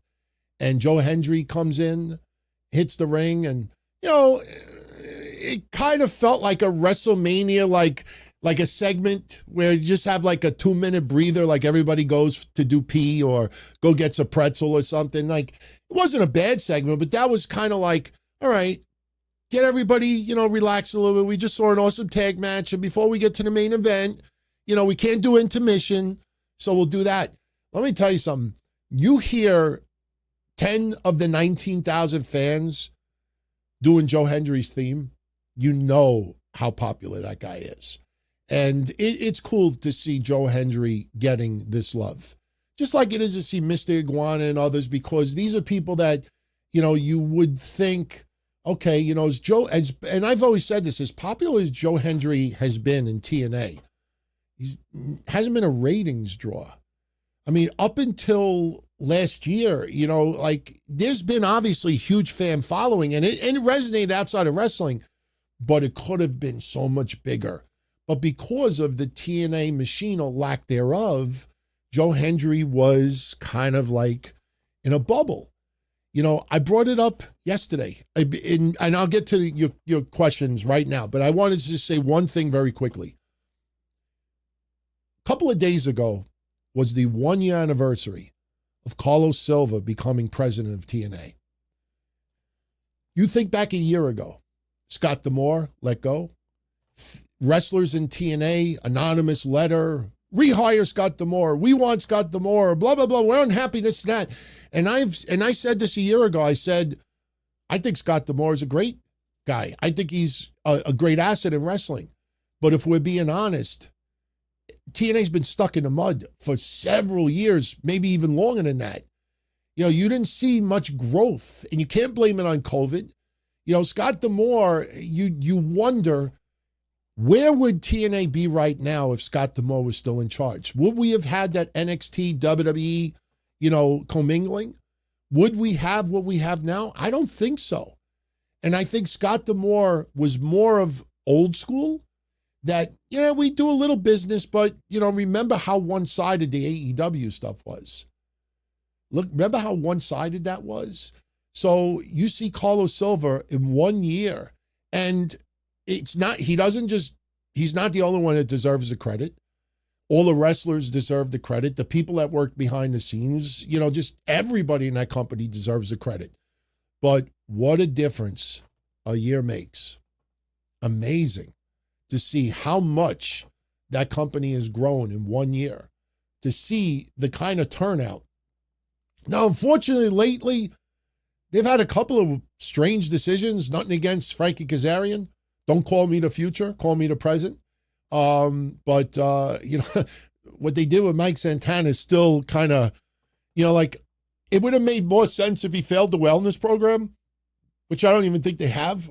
But, some of they've done some questionable decisions lately, but still, big difference a year ago. And we'll see them on AMC in January. We'll see where it goes.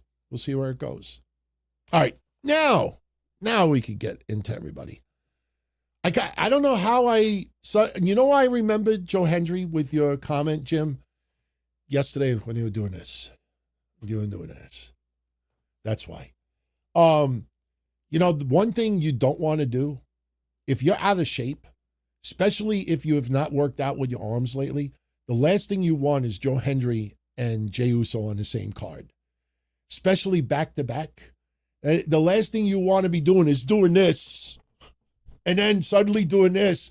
It's kind of like aerobics. Like you want Joe Hendry and Jey Uso to come out with an aerobics tape. It's like even my arms are starting to hurt right now.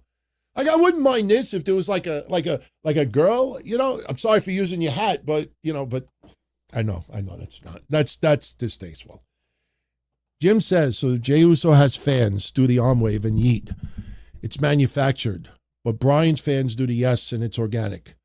Make this make sense, DT. It's not, they're all manufactured. It's all manufactured. I mean, Daniel Bryan, Bryan Danielson did not invent yes. Just like Jey Uso did not invent yeet. Joe Hendry didn't do this. Public Enemy didn't even invent this. Men on a Mission didn't invent it. It's all about getting fans to interact. The last thing you want to do is have your fans sit on their seats. I was working on this week's history show already. There's only 2 episodes left. And this week is the anniversary of Deonna Purrazzo wrestling on Raw against Asuka. And, I was gonna put it in the news, not really news. It's This Week in History, not this week's news in history. It's This Week in History. So on this coming weekend's episode, I was going to play that highlights. Deonna Purrazzo made a Raw debut. She didn't do anything wrong. That crowd was so fucking dead.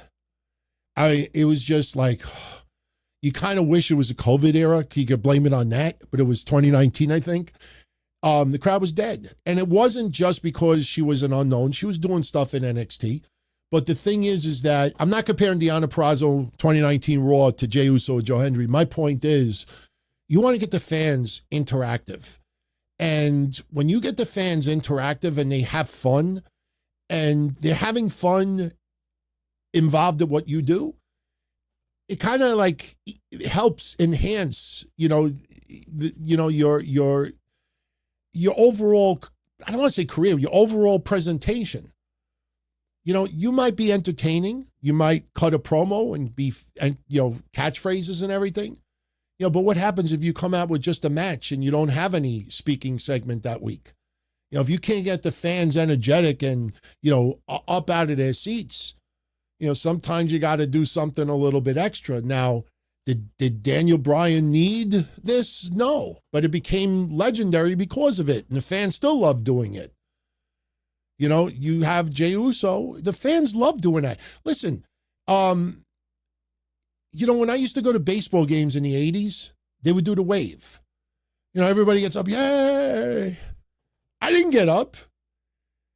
I was probably either eating a hot dog or I'm sitting down. I'm comfortable. Like, come on, let's go. Fuck that. Not everybody would get up. It just... Listen, at least it's not like the national anthem. I know we're getting a little political there. I can't go off on Bad Bunny until the Super Bowl happens. Give him the benefit of the doubt. But you hear, he didn't stand up for the national anthem. Well, that's for another day. But, no, I just think it's part of the presentation. Getting the fans interactive. They're having fun. That's a good thing. Everything is manufactured. Everything is. But the fans getting out of their seat, that's organic. Even if they know that's part of your shtick, you get them to get out of your seat. That's organic. This is not like, all right, guys, we're coming back from commercial. I want everybody to get out of their seat. We're not going to continue the show until you get out of your seat. And raise your arms. No, they get out of the seat because they want to. That's organic. That's not forced. There's nobody sitting on the sideline like, hey, motherfucker, you don't get out of your seat, I'll break your fucking arms, you asshole. I'll fucking kick your... No, they're getting out of the seat because they want to. Thank you, Jim. When Cena lost, too many fans with their hands on their head, it's like they wanted to be their own meme. You want to know something? there's no question. A lot of people that do watch-alongs, especially with WWE, you want a good example. I'm not going to name any individuals. You will not get me to do that. Before WWE started to put certain podcasters' reactions on television to outcomes, go watch those watch-alongs before WWE started doing that. And there's a good time frame. It's about 2 years. You go look before, and you'll see people definitely have reactions. Oh, my God. Holy shit. He lost. Now it's like,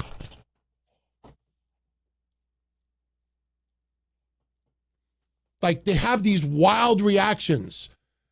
Like they just caught like their mother in bed with like the postman, you know, or menage a quadruple. You know, it's like they act like, it's the camera on me. Is the camera on me? And then, God forbid, they make television. That's it. That's it. You know, like you answer the phone. You know, yesterday, people got caught up in it. I can't criticize people from yesterday. You got really caught up in, like I said, I can't remember the last time I was that deeply emotionally invested and anticipating a main event match like I did. Whether he tapped or he gave up, whether he just walked out and went into the crowd like Jeff Hardy years back, whether he just got pinned, whether he was unconscious, laid out on a stretcher, like, didn't Bully Ray, didn't he say that? Like, I think he's going to have one match. Gunther should leave him, lay him for dead. And you know, like, I get it. People want to get uber creative. And I'm sorry, Bully Ray, if that wasn't yours, but I'm pretty sure it was. Busted Open usually has that. Yeah. And listen, for everyone that is begging me to rag on Dave LaGreca for actually thinking Becky Lynch is really like shooting, that she's going to legitimately have a nervous breakdown, he is going along with it. That's what they do. Again, I'm not jealous. I love what I do here. I've been doing it since 1997, longer than anyone else. You know, I don't know when the same one. That's the problem. You know, it's kind of like right now the bar is like 4 a.m. Come on, it's time to leave. No, one more drink. That's me right now. I crack jokes at myself, but you know, that's part of it. You know, they're trying to help the Becky Lynch character. I mean, that's what it is. That's why I'm not criticizing it, but it is kind of funny to see that split screen with Dave LaGreca and Bully Ray. Bully, I don't know about you, but I think Becky really needs to, you know, maybe have an intervention. And Bully Ray's like, he knows what this is. I mean, he knows this is all, you know, Dave's going along with it. And he's sitting there and he's like, in his brain, he's like, I don't know how to fucking answer this guy. Do I fucking say like, Dave, this is a storyline? Or do I fucking act like Becky Lynch really is having a meltdown? I don't know what to do. Oh, look, nachos. You know, like, hey, what do you do? So that's what it is. They're having fun. I could let that. That's fine. If you understand what it is, it's all good, my friends. It's all good. But as far as the fans yesterday, they got caught in the emotion. We haven't seen, listen, the fact is we haven't seen John Cena tap out in 20 years. Most people believed he was losing. They probably didn't believe he was going to lose that way. My original prediction is that he's going to be unconscious. And I'm so glad that I was wrong. Because, you know, I could just imagine later on, Cena, he couldn't, he refused to be pinned or submitted. He has to just, go unconscious. You know, what a cheap way to get out of it. Even at the end, John Cena's showing, or they could blame it on, there was no perfect way. And let me tell you something that I didn't say before that you have to keep in the back of. What if Cena would have won? There'd be so many people down the line. Cena should have did the favors for Gunther. My God, people were saying that Cena should have jobbed to Joe Hendry. I mean, not for nothing. Maybe on a SmackDown 7 months ago, but not for last night. So imagine if Cena would have won.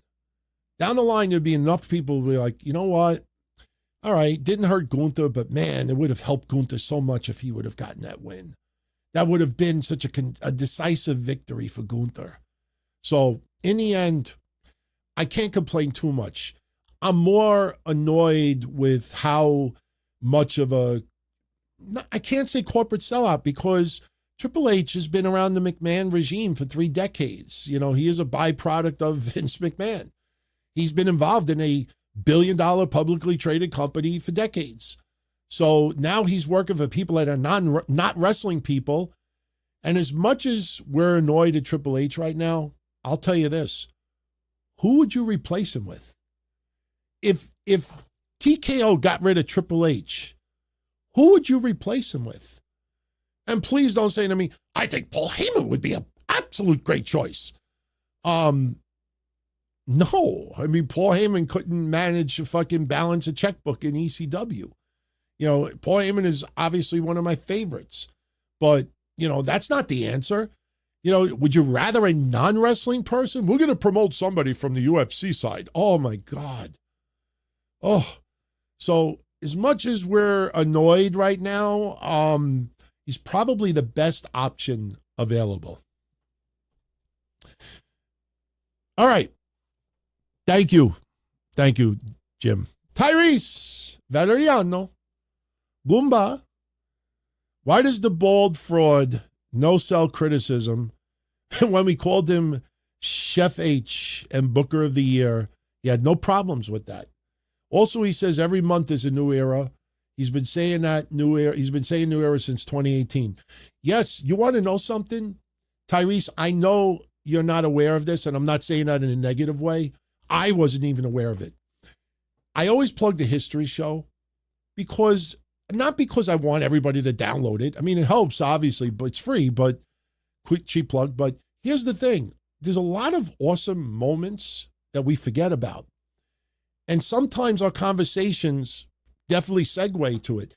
This coming week is the anniversary of the night that the McMahons, I think Stephanie, Shane, Triple H, and Vince showed up, I think, on Monday Night Raw, and they said, we're going to give you what you want.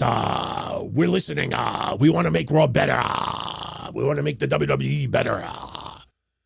This coming week is the anniversary of it. I will be sharing the audio. And when you listen to it, you'll think about now, and you'll think about 2 years ago, and you'll be like, same old shit, same old shit, same old shit. But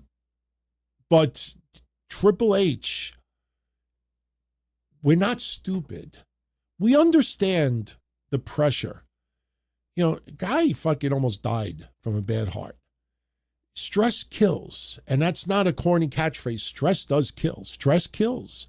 And you can imagine the incredible amount of stress that this guy must have. And I'm not defending him, but you could only imagine the kind of stress this guy has to do creative for a company that's generating billions of dollars. And the reason why I say that is because we're not stupid. Sure, we could not do what he's doing. But when he, the night before Raw, 2 weeks ago, says that tonight's Raw is going to be epic, and then we see it, and there was nothing epic about it. And then WrestlePalooza, it's going to be things shocked, surprises shocked. Why, Stephanie going in the Hall of Fame? Oh, Undertaker showed up. Oh, big shock. He's overhyping. He's turning into like Dixie. He's turning into Dixie when Twitter was a thing. It was still rather new for a lot of people. Dixie was like, something amazing is going to happen. I can't reveal what it is, but make sure you tune in. Blah, blah, blah, blah, blah. Tony Khan got in trouble with that early on. Why do you think Tony Khan became like Jacksonville Dixie or whatever? Because Tony Khan, I remember early on in AEW's tenure, he said that a major announcement was going to be happening. And I think it was like AEW was like going to come to like back to like Jacksonville or something. Everybody across like the world that were watching AEW, what the fuck do we care about that? Like it was a major announcement. I don't remember exactly what, but that's pretty much what it was. Dixie Carter had a habit of overhyping stuff and people stopped believing her. And Triple H I mean, I don't think Mark Shapiro and Ari Emanuel and Nick Khan and others are stupid. I mean, they know that this guy is overselling things. And that's what you kind of got to do, in some ways. Epic event. Listen, not defending Triple H, but how many times in recent years have we heard Michael Cole say, this is the greatest WrestleMania of all time. This is the greatest Raw of all time. This is the biggest event of all time. They do that like every year. Something is hyped as the biggest of all time. And yeah, it might be the most revenue generating because you're charging so much fucking money. But WWE's been doing that for decades. But now you're hearing Triple H do it. And when it underdelivers, people are getting mad. And the more he does it, the more he's going to get called out on it. And you know what'll start happening? Triple H will stop doing these post scrums, even with WWE people. They stop taking questions from podcasters and media. Soon, Triple H will not be involved in the post. So he doesn't, just not because he can't handle it. Of course he can handle it. He don't care. Just like Nick Khan, he's like, I don't care what people say about me online. Yeah, I mean, honestly, guys, that's what's called thick skin. They're billionaires. They're not going to, care about us screaming or pissing in the wind. It's like billionaires. You think they care what the peons have to say? You think Vince is home crying? The internet hates me. Nobody likes me. They don't care. They don't care. They care when it starts affecting the bottom line and money starts going down and, things start to become a big issue. Right now, he is overselling things and people are starting to get notice. And the noise, the complaints are getting louder and louder. And the reason why last night was very interesting is because, remember this, every person who chanted, you fucked up, AEW, everything else they chanted, were people that paid big money to be there. Twitter is different. We didn't pay nothing to watch it last night. I don't pay for Peacock. I get it for free as an Instacart Plus member. But we didn't pay. Everybody there complaining yesterday paid. That's not an audience you want to piss off. Because someone else will turn around and say, I'm not fucking spending that kind of money. They're hyping up all this stuff. I'll just watch it at home. I'm telling you. Thank you for that. Wib Stosbin, I hope I pronounced that right. Thank you for the 10 spot, my friend. Definitely appreciate you. If Cena wanted a different finish, then WWE would have accommodated him. He chose to put people over during his farewell tour. Folks need to blame Cena, not Triple H, for the finish. See, I don't know if blame would be the right word to use. Totally agree with you. Cena's been saying this stuff for years. Again, I think just a lot of people didn't believe him. He's Vince's guy, corporate guy. He's going to say the right words. He's a politician. He's a Hollywood guy. He would say things, just trying to be just politically correct or the right thing to say. And sometimes it got his mouth in trouble. Just look at what happened in the Far East. The problem is, guys, and I think maybe this will make sense. Cena's looking at it as a coworker, family, extended family. That was about, at the very end, giving back as much as he could, thinking Gunther definitely could benefit from this. Dominic Mysterio wrestled 3 of Cena's last 4 matches. That is huge for Dominic Mysterio. John Cena, listen, I'll say this too. I think it's unfair to compare this to Sting now in AEW. Because a lot of people, what they were saying today is, look at Sting's 2 years in AEW. He put nobody over. He didn't lose at all. That's the agreement he made with Tony Khan. That you blame Tony Khan on. At the very end, he was willing to lose to the Young Bucks. Yeah. And I was willing to bang my neighbor, before I became married. Like you could say anything you want. You think it's the right thing to do. But I think it's a little unfair because the people that were in the ring with Sting, that was nostalgia. For 2 years, that was nostalgia. That was like watching an old timers game, but the person still hits a home run. Like, holy shit, the person could still go a little bit. You saw 2 years of nostalgia. We didn't see a year of nostalgia. We saw a year of John Cena, and you're like, wow, this guy could still go. Fans were chanting yesterday, you still got it. He never lost it. You know, like, he could still go for probably a couple of more years. So I think it's unfair to compare it to Sting, but Sting is, I mean, John Cena is looking at it like, how can I help? How, you know, he's left wrestling in a better place than where it was. Took a long time to win everybody over way back when, but he definitely left wrestling in a better place. He wanted up to the very end to leave it. How do I benefit Gunther even more?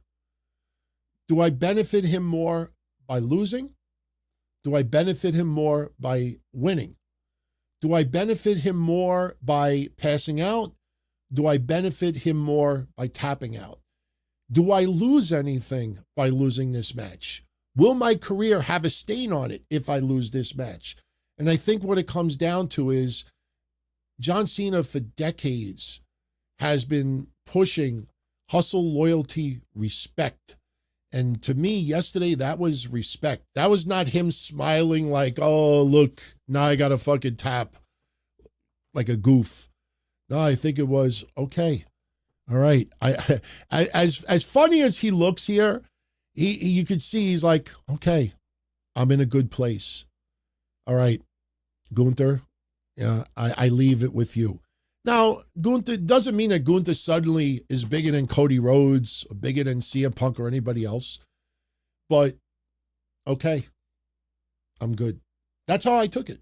That's how I took it. So, I definitely blame, if you want to use the term blame, I blame Cena, I blame Triple H. I blame everybody involved. Because they should have, I think, overall, they should have worried more about the short term than long term. I think that's probably, you know, and some people were comparing it to Edge when Edge fought Sheamus.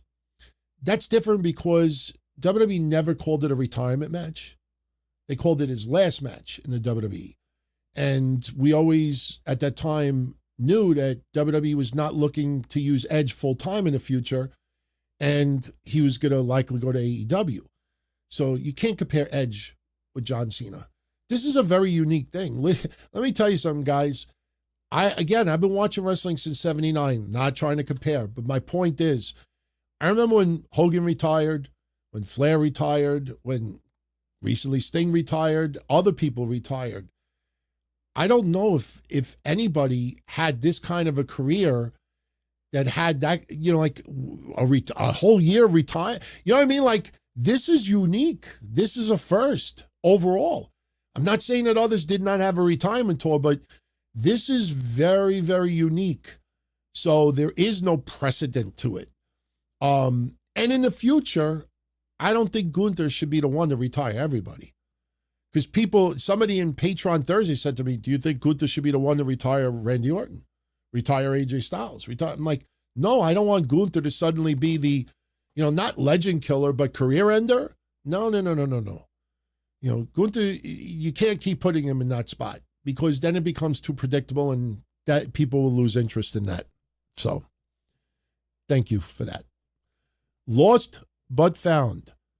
Is Gunther the new legend killer? Wow, that's fucking awesome, man. I did not see a comment before that.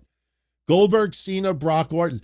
Listen, Gunther versus Brock is the match I want to see. I don't want that to be a retirement match. But if Brock ends up retiring sooner than later, that might be the perfect opponent for Brock because Brock is not going to cry. Brock is not going to, you know, like get teary-eyed.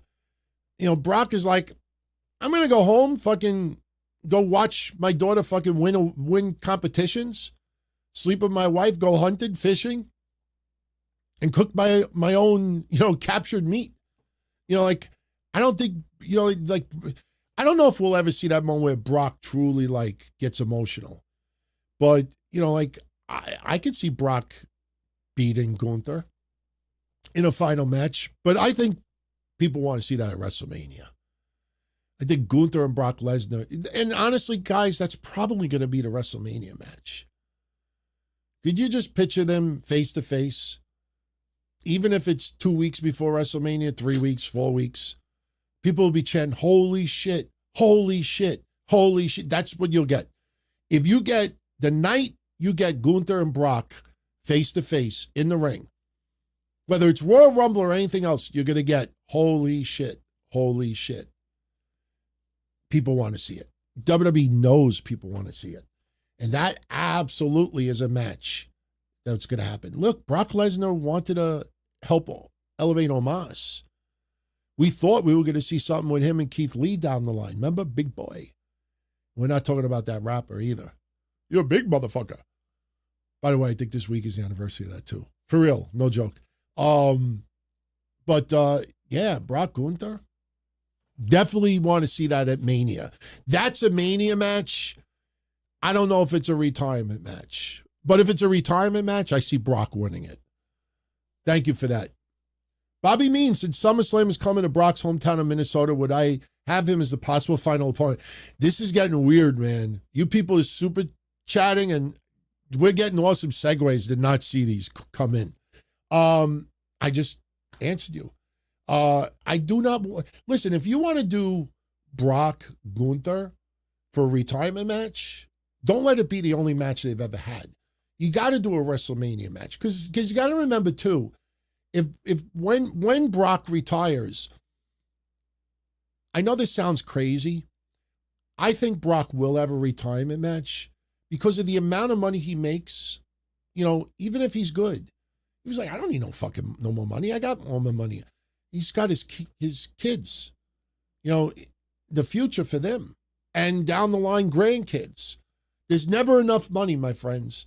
So I think Brock would take the payday and have the retirement match, but there's always that chance that Brock just walks away and is like, I don't fucking give a shit. Vince is not there anymore. I don't care. This is a job. And that's why a lot of people over the years did not like Brock Lesnar. Because they always felt like, oh, Brock Lesnar, he shows up. Remember what people used to say? He shows up, punches the clock, and leaves. Like, how do you respect a guy like that? I'm like, well, he's just doing his job. It's why? Because he doesn't walk around and say, I love AEW. Hashtag I love WWE. Hashtag I love wrestling. We all love wrestling. Like, no, he just kicks ass, arrives, kicks ass, and leaves. So if you want to give me Brock Gunther as a retirement match, you have to have at least one at WrestleMania because that's a WrestleMania match. That's a match where people are paying prime money for, and you want to see that. Let me tell you something. I know this is something nobody thought about yesterday.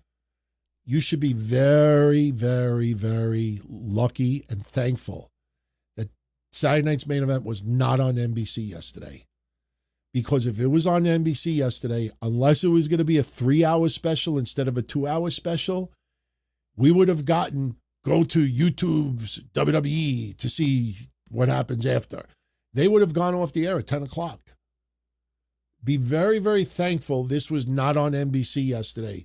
Honestly, I believe that if WWE would have still been airing on NBC, I don't think Cena's retirement match would have been in that one. They could have saved it for Survivor Series. Maybe just make his final match a Survivor Series. Do it at fucking, was it Petco Park? Where the Padres play? I personally think that probably would have been his retirement match. I think the fact that it wasn't on NBC is a huge, huge deal. So, but yeah, give it to me one more time. Like more than one time. But that's how I would do it. So, listen, Gunther versus Brock, these guys could still work. There's no reason why that match doesn't happen. We've talked about other matches, Kurt Angle, Bret Hart, and others. Like, all right, we understand why those matches never happened. This is a match that everybody wants.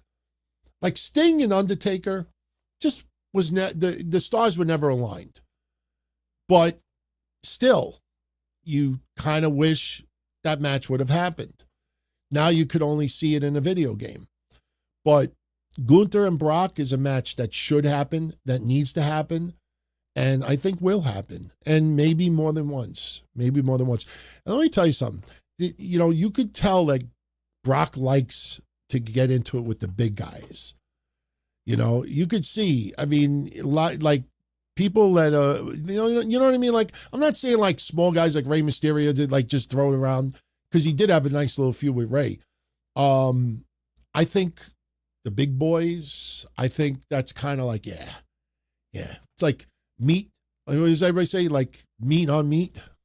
So thank you for that. Base Beardus, God of Seduction. What's up, Beerus? Long time no see. It was a night. It was meant to be a night of celebration. Cena himself looked deflated after the match. And I love shocking the crowd, but last night felt grim. No, it was sad. It was a conclusion. It was the end. It was reality. It was the moment that, wow, a whole year is gone by. 30 some odd appearances, walking out, you know, and it's the last time is now. Wow. My lifelong dream since I was a kid holding the cardboard championship. I'm not doing it anymore. There's a reason why Cody Rhodes cried. Cody Rhodes didn't cry because John Cena tapped. Cody Rhodes cried because mortality set in. John Cena could wrestle another year or 2 years, 3 years. No question. But it wasn't just a physical decision. It was an emotional decision.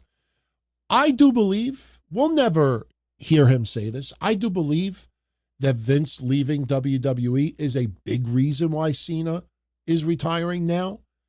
And I think down the line, I think that's one of the reasons why Brock is more of a rarity than ever, because he's not doing it for Vince anymore.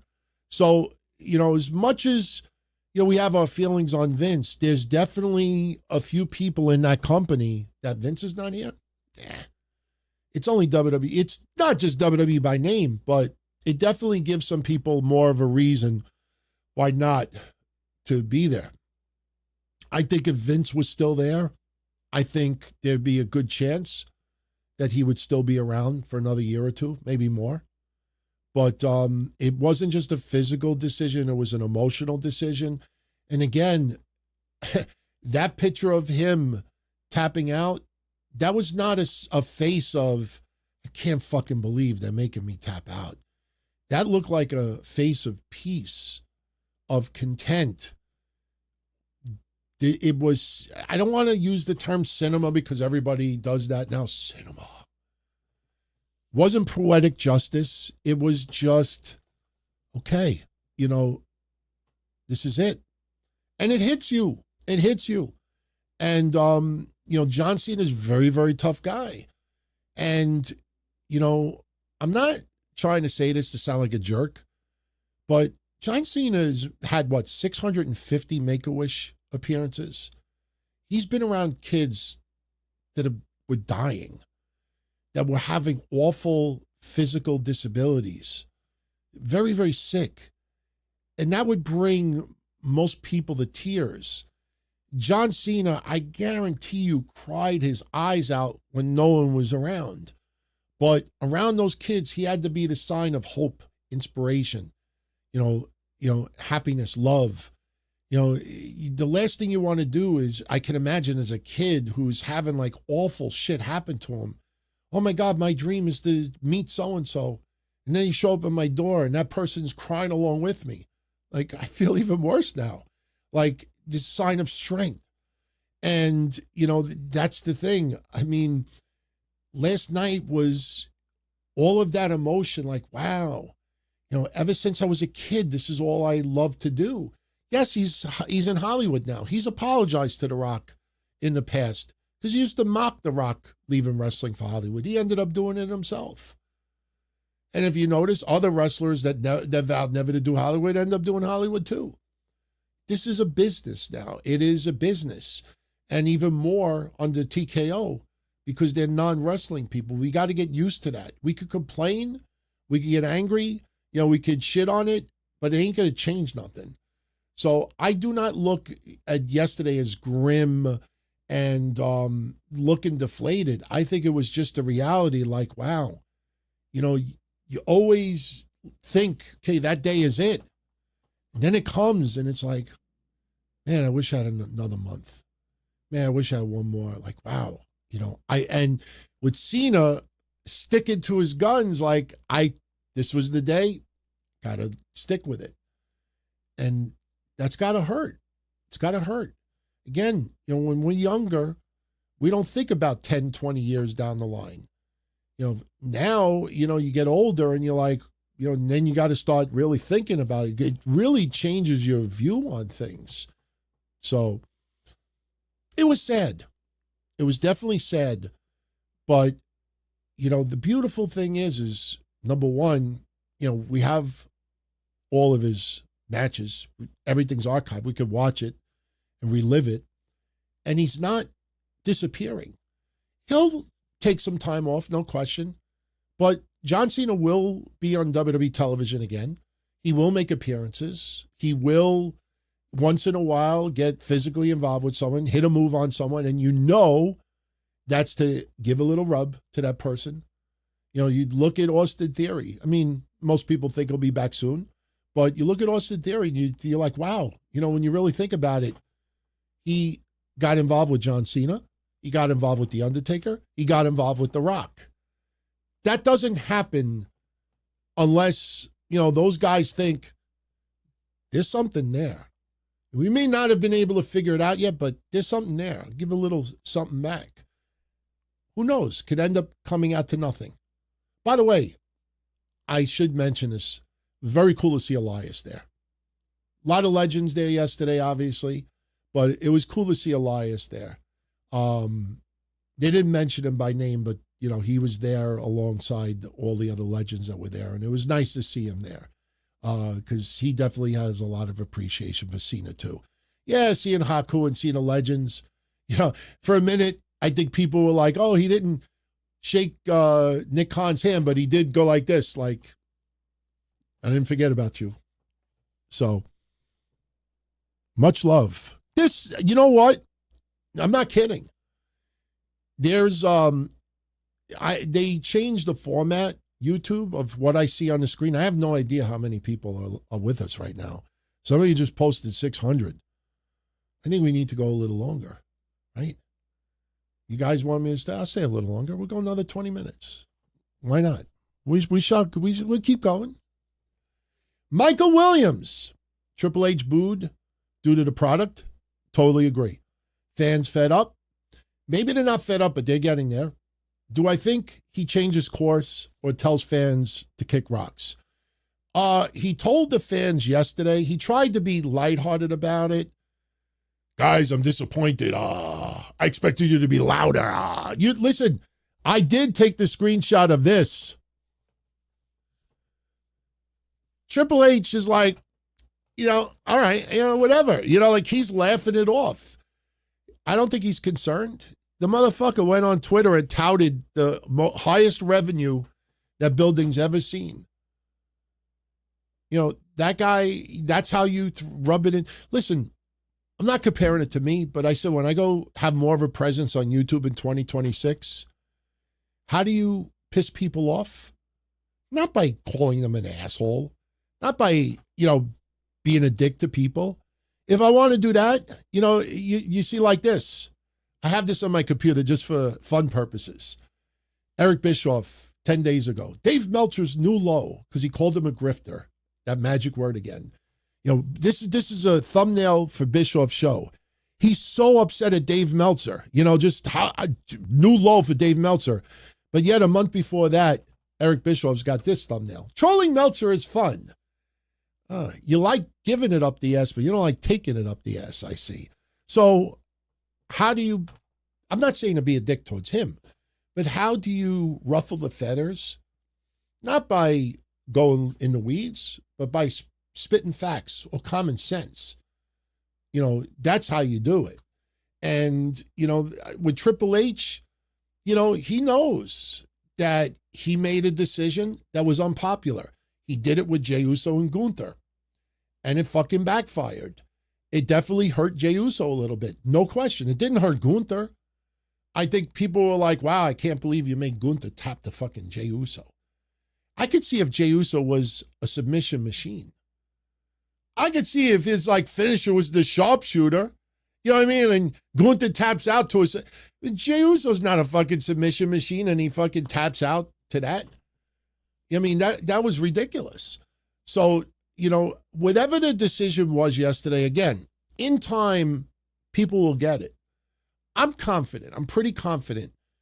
Whether it's a year, 2 years, 5 years from now, you'll see more and more people say, you know what? The more I think about it, they did the right thing. John Cena did the right thing for Gunther. For wrestling, John Cena just did what he always says he was doing, giving back, making it a better place, helping Gunther. It'll make more sense in the future. The problem is, that's not what people wanted yesterday. You ever hear the term, you got to read the room? Triple H should have read the room for the last couple of weeks. I don't think Cena should have won yesterday.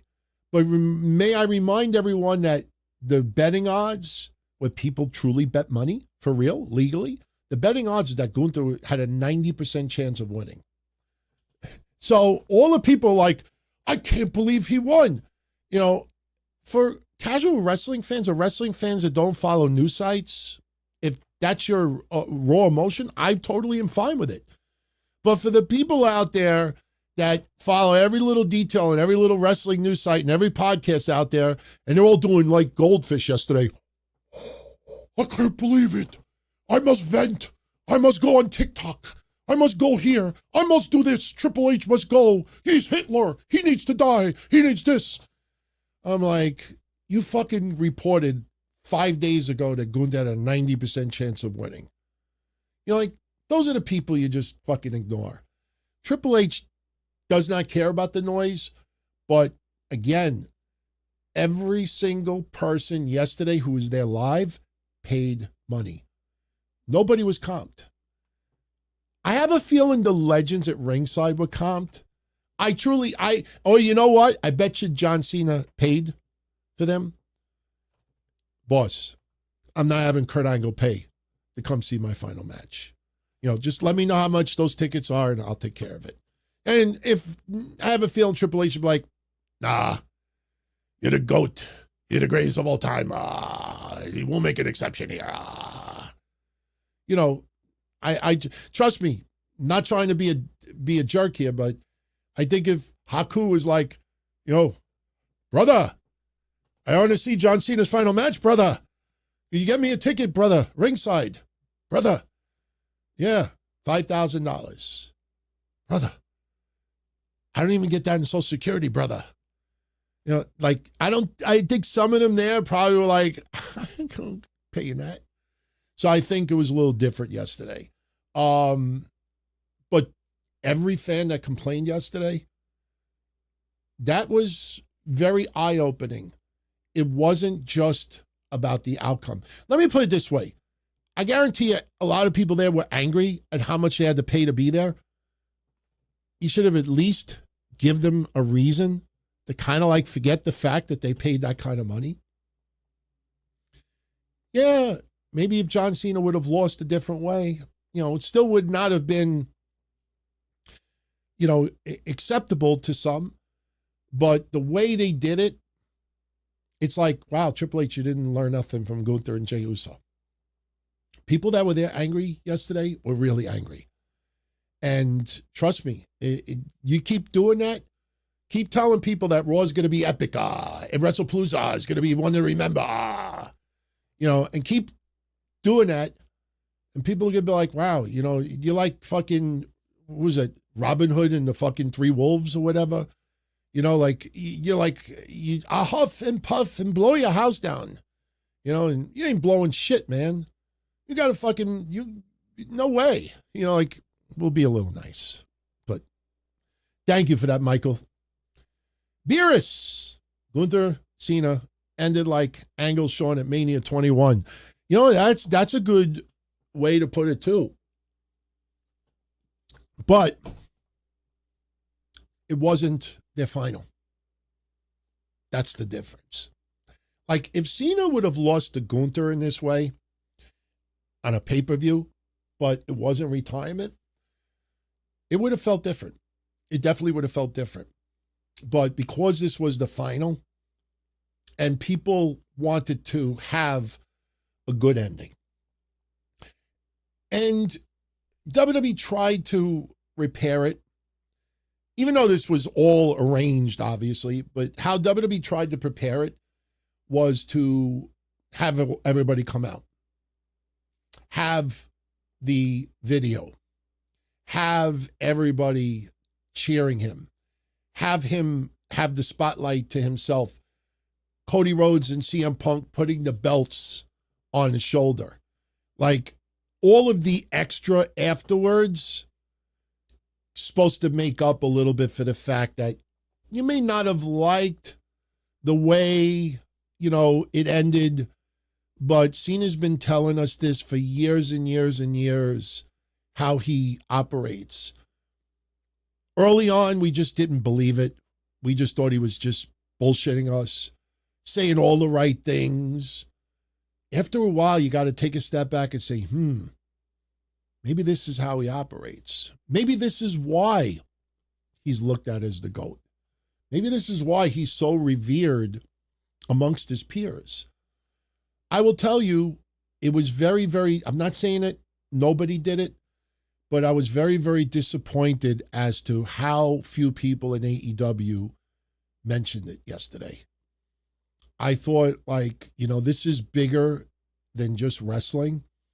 But, you know, like, I was looking at some social media accounts just to see, you know, if there was going to be a little crossover respect, mutual respect, and quite a few people that I thought would write something didn't. Again, I'm not saying that nobody did, but quite a few people, just because WWE is the evil machine, they just kept silent about it. And, you know, now it's too late. Now you can't say, oh, I was sleeping yesterday. Oh, I had to shovel snow yesterday. I worked an indie show yesterday. I didn't feel well. My internet was out. You know, we can make that excuse in 2006. So, thank you for that, Beerus. He also says he was devastated when RVD lost the belts in 06. That you could blame RVD and Sabu on. You could blame them. Listen, I remember the arrest. I remember, they didn't have this. I didn't have nothing on me. Oh, Sabu had a couple of things in his bag. Oh, it was in the trunk. Oh, I didn't have none of this. Bullshit. It's interesting, looking back on that. How long would RVD's run would have been if that didn't happen? I mean, that's the worst thing you could do. I mean, listen, God rest Sabu's soul. No issues with him. I've had interactions with him, personal stories I've shared. A lot of fun. I work shows with him. But I'll say this, especially that your possible best friend, you're driving up and down the road, especially the fact that he's in a position that I don't think anybody in ECW, outside of maybe Shane Douglas, who was rudely disappointed, and a few others, no one, I don't think in that company ever thought, one day I'm going to be ECW and WWE champion in WWE. The fact even more that, wow, my best friend's got both belts. Why do you have stuff in the car? Because they were both celebrating. Maybe they weren't celebrating while they were driving. Maybe they were going to just celebrate in the hotel later on. Who knows? Maybe they were into the forest. So nobody would find out. Because maybe in the hotel room, it goes through the ceiling, and some fucking old fart sitting, sleeping above you, complains to the front desk, I smell weed. I smell this funny stuff. Smells like burnt chicken. We don't know what they were going to do. But the fact that your best friend has 2 fucking belts and is the head of the company, you kind of be a little extra careful.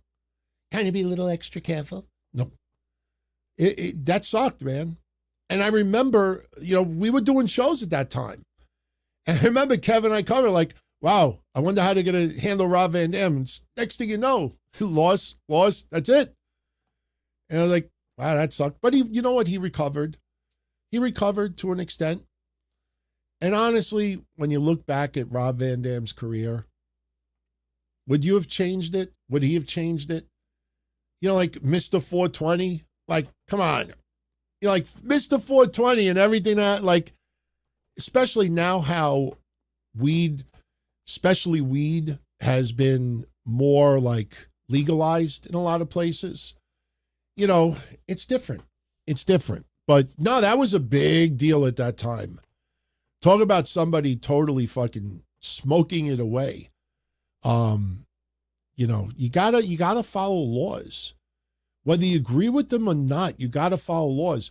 I tell you, one of my guilty pleasures online is watching sovereign citizen videos. You guys ever watch those videos? It always happens in Florida too. Person's driving, gets pulled over. Hey, your registration is expired. You got a license? No. You have insurance? No. I'm not driving, I'm traveling.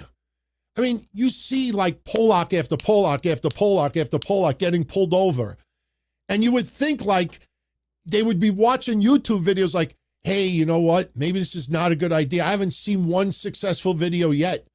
I've seen women with their tits hanging out and they're still getting arrested. Like, look at me. I got more chins in a Chinese restaurant, Chinese phone book, whatever. Like, how am I going to get it's funny. And then you get some of these sovereign citizens that get arrested and they're like, I'm going to call my lawyer on the phone. And the lawyer's on speakerphone and the lawyer's trying to say, well, Mims versus this was not this. And the cop's like, fuck you. And he hangs up the phone. And you get arrested. Like, you watch it like morons. You got to follow the law. Whether you agree with it or not, whether you like it or not, you got to follow the laws. It's just a fact. You got to follow the laws. And if you don't, be prepared and do not get upset if something happens, if you get in trouble over it. I don't want to pay taxes because I see all these illegal immigrants getting free phones and free this and free health care and blah, blah, blah, blah, blah, blah, blah, blah. I'm a paying taxpayer and I get nothing. I'm not doing that. Okay, no problem. But, they come knocking on your door, don't they? Well, they didn't penalize Jose. Why are they penalizing me? Be prepared. You got to follow laws whether you like it or not. So, thank you, Beerus. Dave Arlo, do I think the corporation returns? Oh, God, no. No. Stephanie's going to the Hall of Fame next year. This is all about, oh, God. The days of her being this absolute asshole bitch. No. She's got the podcast. They're hoping for the fucking, Nobel Peace Prize for her. Listen, Stephanie is tremendously revered and celebrated outside of wrestling. She is not going to go backwards and start blurring the lines because of entertainment. She is an inspiration. She sees how far women have gone in wrestling and still have ways to go. And she is one that is going to, and I'm not saying this to be controversial, but she's definitely capitalizing on the fact that she's in this position now. I still remember when she was coming out with that book. And if a lot of you remember the name of the book, it's surprising how many people still don't know. She was coming out with a book and it was going to be called WWE Unreal. It was going to be unreal. Her life in the world of professional wrestling, unreal. It ain't happening anymore. But she's capitalizing. Listen, back with Give Divas a Chance and all this stuff, I do believe that she wanted to see women get more. But I also think that, my father, he knows what he's doing. He understands, it's, right now it's a male-dominated sport. Like, she wasn't going to say that, but that's probably what she was thinking. Remember, guys, the McMahon family still loves and reveres Fabulous Moolah. But, shh, no one can hear that. They didn't go ahead. You know, who cares about a Snickers bar or whatever chocolate it was that was going to balk at the time? You know, like they were going to do the Fabulous Moolah Invitational or whatever it was. And then a sponsor was like, we're not sponsoring it. Oh, it's now the Mae Young tournament. You know, but they still adore Fabulous Moolah. But because of perception in social media and Dark Side of the Ring, assholes, and a lot of, listen, Moolah definitely took advantage of women back in the 50s and the 60s. All right. You know, and yeah, at that time it sucks because in order to get in the door in wrestling, you had to, you know, give a lot or too much sometimes. But we used to hear in sports, in men's sports, how, you know, agents would take 70% of somebody's check. You know, people would do that. You know, I always say at least Moolah didn't have a casting couch. You know, I'm not trying to make light of it. Could you imagine Moolah trying to be Diddy in the 50s? Hey, Sarah, you want to get into wrestling? You know, let's do this submission maneuver on me. And she's literally like, here you go. You know, like, people on audio don't ask what that was. She definitely took advantage of women. But, you know, people try to make her out to be this fucking incredibly evil person. You know, and up until the very end of her life, she was revered on television alongside Mae Young. Nobody fucking said anything. All those women sat there through the whole Attitude Era and beyond, even in the 80s, didn't say a word. You know, and trust me, there was enough people online that would have been willing to listen. It was just that as soon as it became politically acceptable to go off on Moolah, then suddenly people came out of the woodwork, just like Ultimate Warrior. Suddenly, when Ultimate Warrior was loved and revered, suddenly everybody jumped off whatever it was. They weren't on the bandwagon. Whatever they were, they hopped on the bandwagon like, oh, Ultimate Warrior. Thank you for that. My favorite mob movies, number 1, Goodfellas. Number 2, Godfather 2. Casino is kind of up there now. Those are my 3 go-tos. The Irishman one that came out, I hated it. I watched half of it. I was like, no, not for me. There's been some mob movies that I am not a fan of. But for me, Goodfellas is number 1. Goodfellas is my favorite movie of all time, period. Godfather 2 is my number 2, and Casino's probably number 3. So thank you, Beerus. Dave Arlo, with how the fans booed Hunter, I would not be surprised if Hunter and Steph team up with the Vision and Heyman brought back the corporation playing off Cena losing. I thought of all of that the last couple of weeks. I just don't see it, because if Triple H suddenly becomes an evil character, which they could play off of it, absolutely. Trust me, I think Triple H would love to do that. The problem is he is so public, you know, like appearances. He is honestly the ambassador for WWE. Outside, listen, you put Nick Khan, Mark Shapiro, Ari Emanuel, Rock, and other people on the board. Triple H is the biggest face of the WWE. So when you do press conferences, you go to Saudi Arabia, you go to listen, we've all noticed it. We used to have that guy that would narrate everything. You know, I can't remember his name, but the guy that would narrate, that would do all of the baseball documentaries. I don't remember his name, but that really deep, powerful voice, that comforting voice. TNA had one guy I used to love, and he passed away several years ago. But we used to have like, these larger-than-life voices that we've heard transcend, wrestling, doing the intros. Now everything is narrated by Triple H for the most part. He's literally on everything. His name is stamped on everything. It'd be kind of difficult to do this authority thing again and be an asshole on TV and then have that same asshole doing a video package, when you hear Gota, no one is bigger than John Cena. Like, he's too involved on the opposite side to do that character. I don't see it. I really don't see it. If they had a yang for his yin, then I could see it. I don't think it's going to happen. Now, if Shane wanted to get involved again, maybe you could do something there. Maybe Shane could be the good one out of this. And, I know we're kind of tired of all of that, but I've always liked Shane McMahon. I've always felt like he was the least selfish of the McMahon family. Like, Stephanie seems like an awesome person. But it always feels like, there's definitely like an agenda involved, or, there's a PR person on his shoulder. Like, like it just Shane always felt more, I don't want to say like one of us, but you know what I mean? Like, Shane just seemed like more the down to earth, I can relate with everybody. And, I think if Shane were to get involved again, then maybe you could do something, but without him, I don't see a new authority. I don't.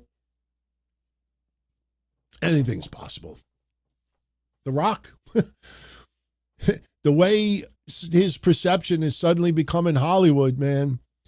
I mean, man, I know he's up for the Golden Globe, which we predicted, but, if his Hollywood career keeps derailing a little bit, that motherfucker will be on WWE television again, and maybe in an authority. Rock may be the heel, and Triple H, he may go butt heads with Triple H. And then people will remember WrestleMania, 39, I think it was. You see, that really was a shoot at that time. Hunter, you better fucking fix this. I'm not saying about the Shane that books himself in matches. I'm talking about overall person, Beerus says we need an ICE agent gimmick. Talk about heat. I don't think they'll do that again. Nick Khan, I played an interview about 6 months ago that Nick Khan said that they used to try to get involved with certain current events. He brought up the Daniel Bryan environmentally friendly gimmick and everything, and they were going to do like politics, but now they kind of stay out of all of that. And not only that, if you notice, even on WWE social media and even on their presentation on television, you don't see them celebrating a lot of causes like they did in the past. Like they still bring up Martin Luther King Jr. Day, but you saw like, they didn't bring up Black History Month. Remember when they used to have Black History Month and they would showcase like a black athlete, wrestler, past or present, every week on television? They didn't do that. Ever since everything was switched over to TKO, they don't bring up even LGBTQ. Individual wrestlers will, but they don't. It's like, all right, we want to be neutral with everything. They have been extremely neutral. And that's pissed off a lot of people. So no, I don't think they'd do a nice gimmick. But you guys may remember, who was the person I said they should do the ice gimmick with earlier this year? Oh, I know what it was. Chad Gable. When Chad Gable went to Mexico, remember I said that he should, they should do a gimmick where he's an ICE agent and starts trying to deport all the Mexican wrestlers in WWE. Remember I made the ICE ID? So I'm glad they didn't do that. What happens when Chad Gable returns? Do you have him go back to El Grande Americano? I mean, Ludwig Kaiser, shockingly, has fucking killed it. I think Ludwig Kaiser's been doing an amazing job. And listen, Kaiser and Gable's physiques are quite different. It would look worse than The Undertaker and The Underfaker, Brian Lee. It would look even worse than that. This is not a case where they're looking side by side and they're like, which one is the real one? It would be pretty obvious pretty quickly. So, Rob Reiner died.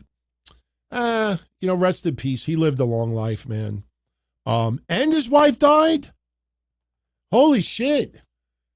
That's the second time this year we had a husband and wife die. Who was the other one? The one that was in, he was in The Godfather, right? I can't remember his name. Who was the other one that died? Stab wounds.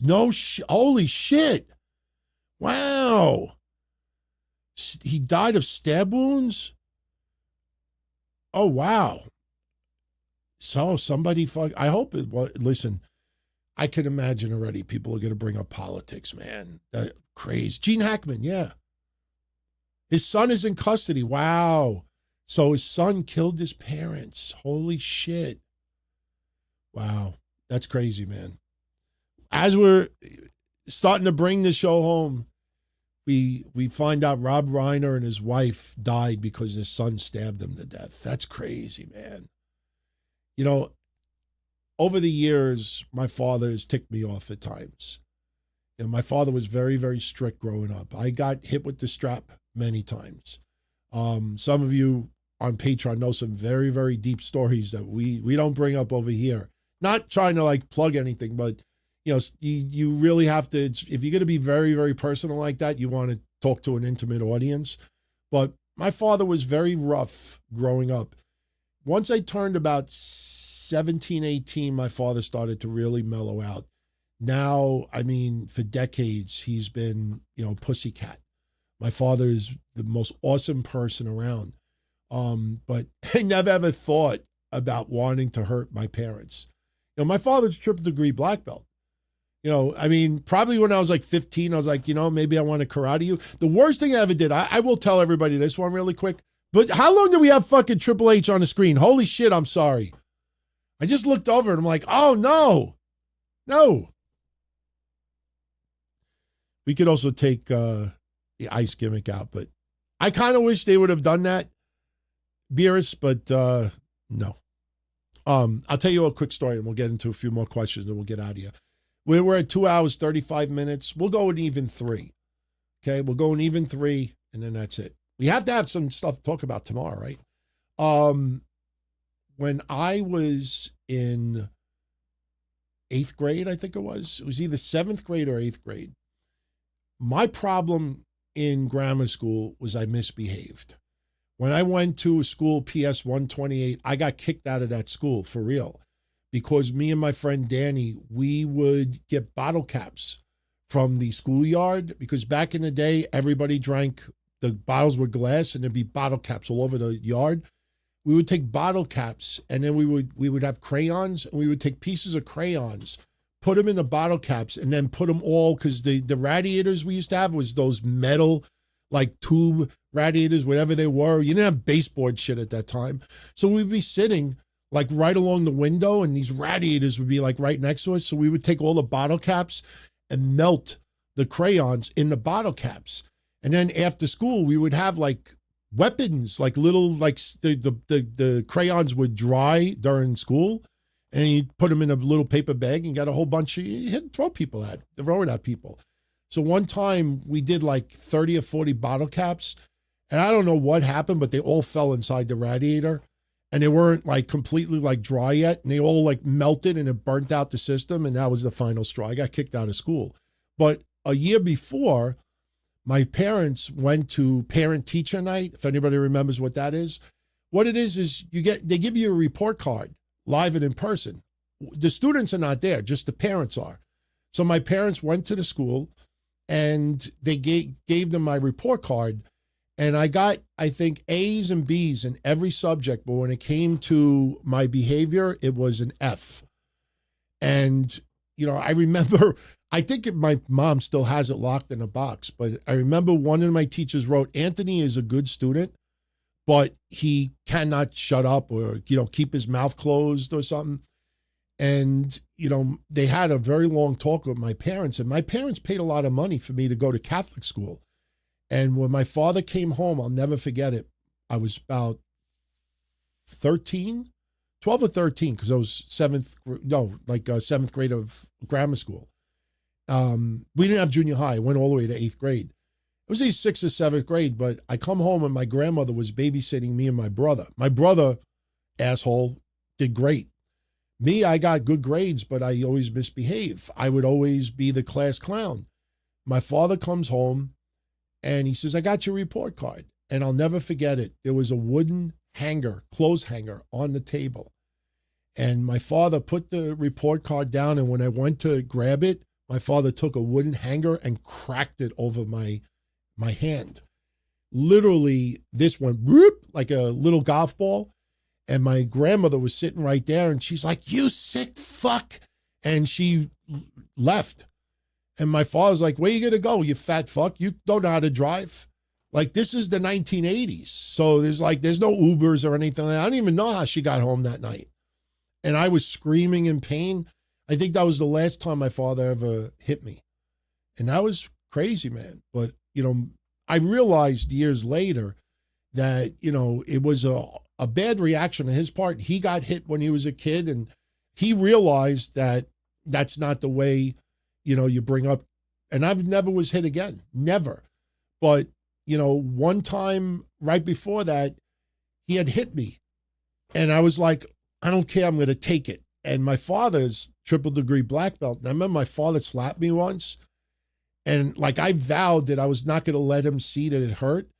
And he hit me once. And I was like, is that the best you could do? That's it. You remember WrestleMania with Haku? Remember when Haku turned on Andre the Giant and he was like this, waiting for Andre to turn around? And Haku went to kick him and then Andre grabbed his foot? Me, it didn't work that way. I was like, is that the best you could do? My father went like this. And I was like, I knew I was in trouble.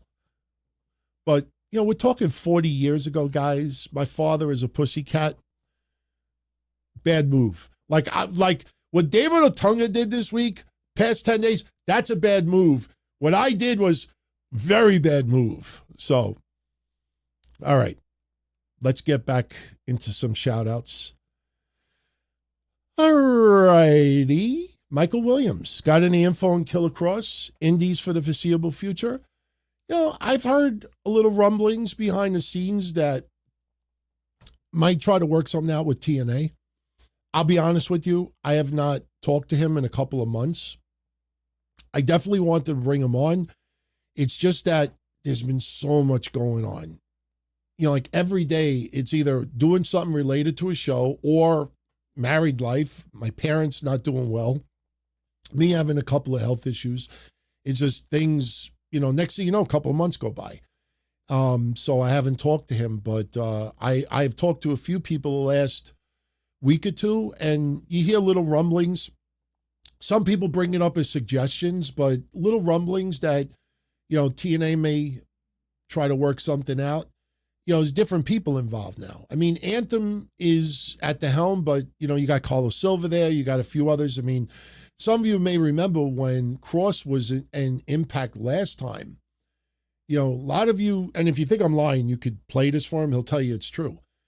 Cross had a huge falling out with Impact Wrestling, and they owed him a lot of money. I won't say how much it is, but they owed him a lot of money, and they were not paying him. And a lot of it had to do with merch and royalties and stuff. And Cross actually, at that time, DM'd me and gave me copies of all the legal papers. There was lawyers involved and showed me everything that Impact Wrestling owed him. And I remember, and Kev saw it too, and I remember going on the shows, we were like, wow, it's fucked up. I mean, Cross trusted us not to make public what it was. I mean, we never got into specifics, but Impact fucked them over pretty good. And there was a lot of resentment there. They had let Scarlett go first, and then Cross was let go after. Believe it or not, I know it's weird. Trust me, it's not intentional.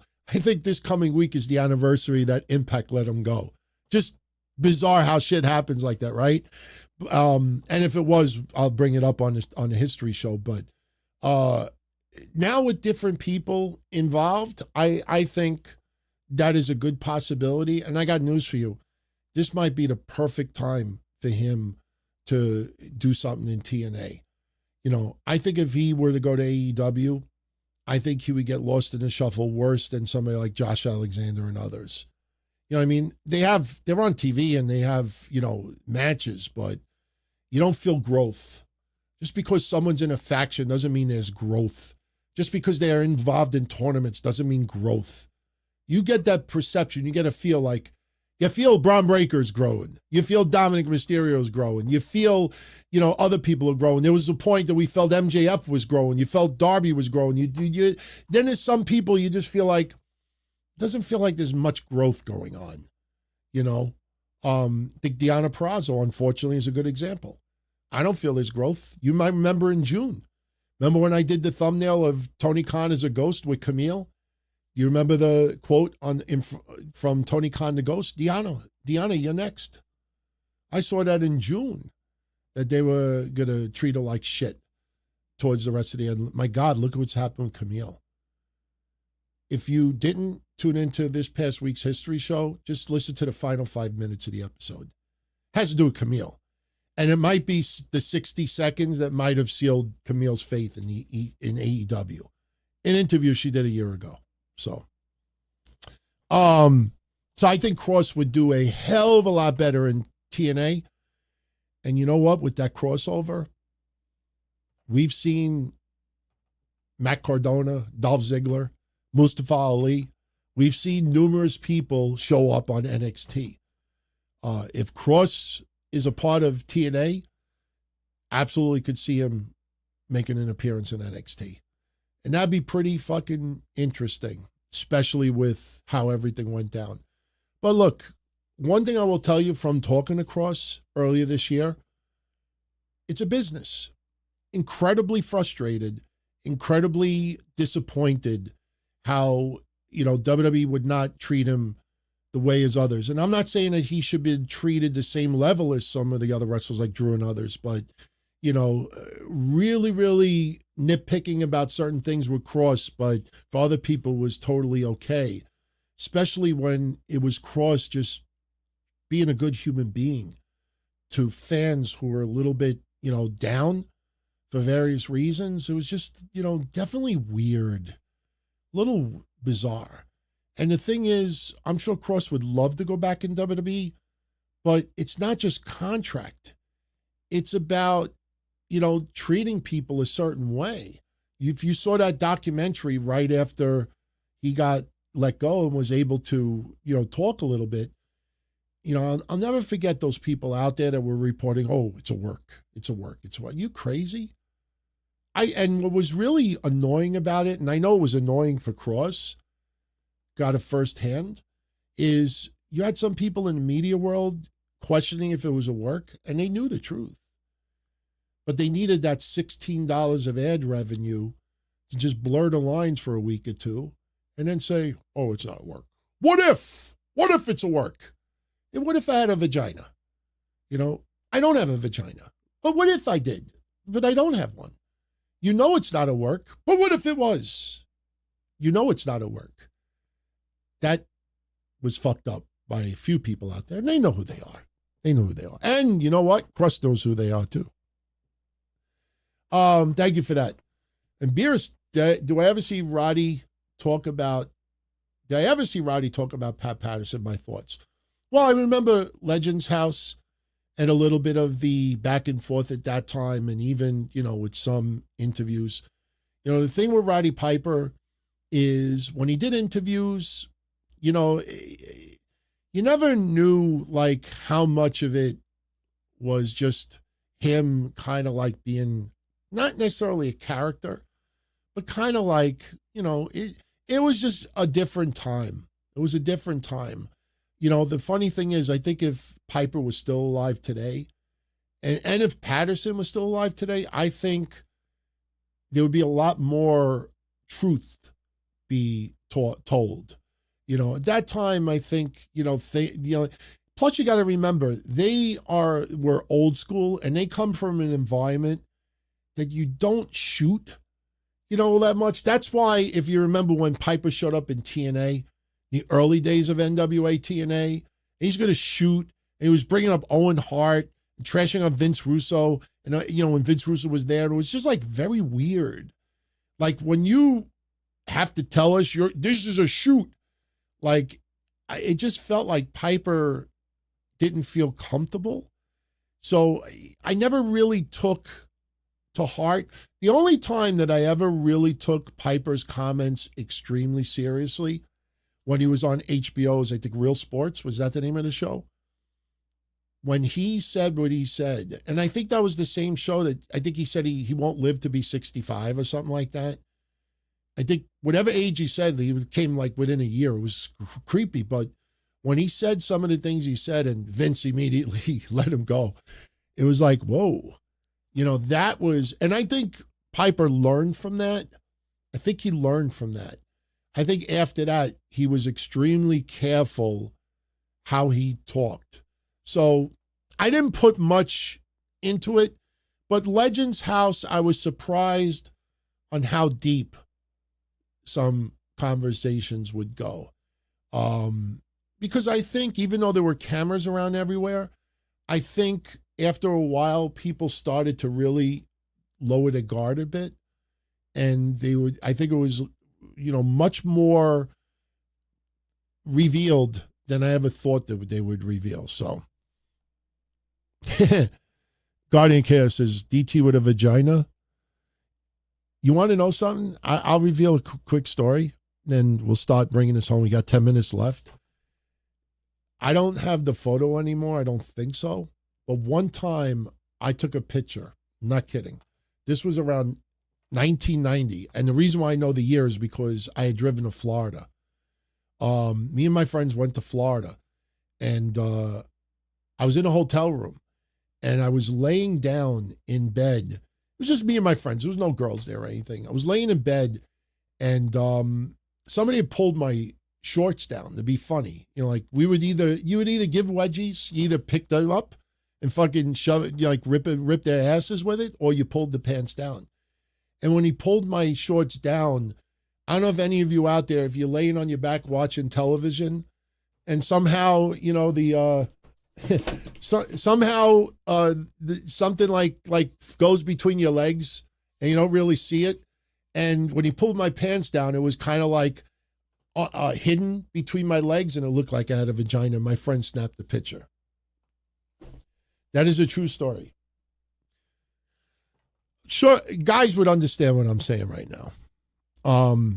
And obviously that's not a story I would make up, because what fool would make up a story like that, especially at almost 11 o'clock at night after a 3-hour show? If I was going to make up a story, don't you think I would say I got laid or something? Linkmaster, Jar Jar Binks is a Sith Lord. I have no idea what that means. How are you ranked number one? Something's a little off over here, because they have rankings. Hopefully this is not like an absolute atrocious, disgusting remark. I don't know what it means, but they have like a top list of everybody who interacts and stuff like that. And Linksmaster is number 1. Jim Khan is 2. Wib Stolzman is 3. So Linkmaster's probably been mingling with all of you the whole night. Dave Arlato, 2474 is 4th. Police Squad is 5th. Dream 1015 is 6th. Michael Williams, Bobby Means, Lost But Found, and Xander Elian. That's our top 10. Most interactive, most generous, if that's how you call it. Why is this still on my screen? It won't leave. All right, we got 6 minutes left. Is it Anthony Joseph Stewart's birthday? He says 39th. Oh, you're 39th on the list. I thought you were going to say you were 39 years old. Kevin Milwaukee is 69 on the list. That's okay. Everybody is number 1 on this list. And I'm not just saying that. The Linguini? Chaos the Linguini? No, you're talking about the Linguini lean? Back in the day, if anybody doesn't know, and I have a picture of me actually doing it. Back in the late 80s, early 90s, when we would drive, everybody would do what we would call the Linguini lean. What that means is it would always be an Italian, and they would always lean down when they drive. And I'm sure you have seen somebody do this over the years. Back in the 80s and early 90s, if you had an awesome stereo system, you cranked your stereo with the windows down. And if you drove where I lived around Juniper Park, you would drive slow. and everybody would hear the music and see a car going by, and everybody would ooh and ah, and you try to impress the girls. So what you would do for an added touch is in your mirror, you would have fuzzy dice. You would have that Italian, horn symbol or whatever, and you would crank the music and you would do the linguini lean. So if this is the driver's seat right now, I'm going to try to do this with the microphone, but you would, when you have the steering wheel, there's a method of doing it. You have to put your hand on the top of the steering wheel and you have to lean like this. And you would drive like this. Like you would have to put your hand on the top of the steering wheel and you lean, and it's always in Italian. And the music would be cranking, everybody would be looking, you'd be like this. Oh, wait, we got to wait for Jericho to go off screen. So shout out to Scorpio. We'll definitely get into your comment in a second. As soon as Jericho leaves our screen. All right, you would hold the steering wheel like this, crank the music, and go like this. And you would drive like this. That's the linguini lean. Scorpio, shout out to you, my friend. Thank you so much for that. Scorpio asks, that's not Scorpio. Wait, whoa. Are we suddenly having issues? All right, I'll read it. I don't know why I didn't. Oh, you know why? Because you just commented. It'll pop up in a second. He says, why has WWE struggled to make new stars when they have NXT? It's always the same people. Well, they're sticking with what's successful. They're making record money. They're also managing a lot of wrestlers carefully. They're getting away with Roman Reigns and the schedule he has.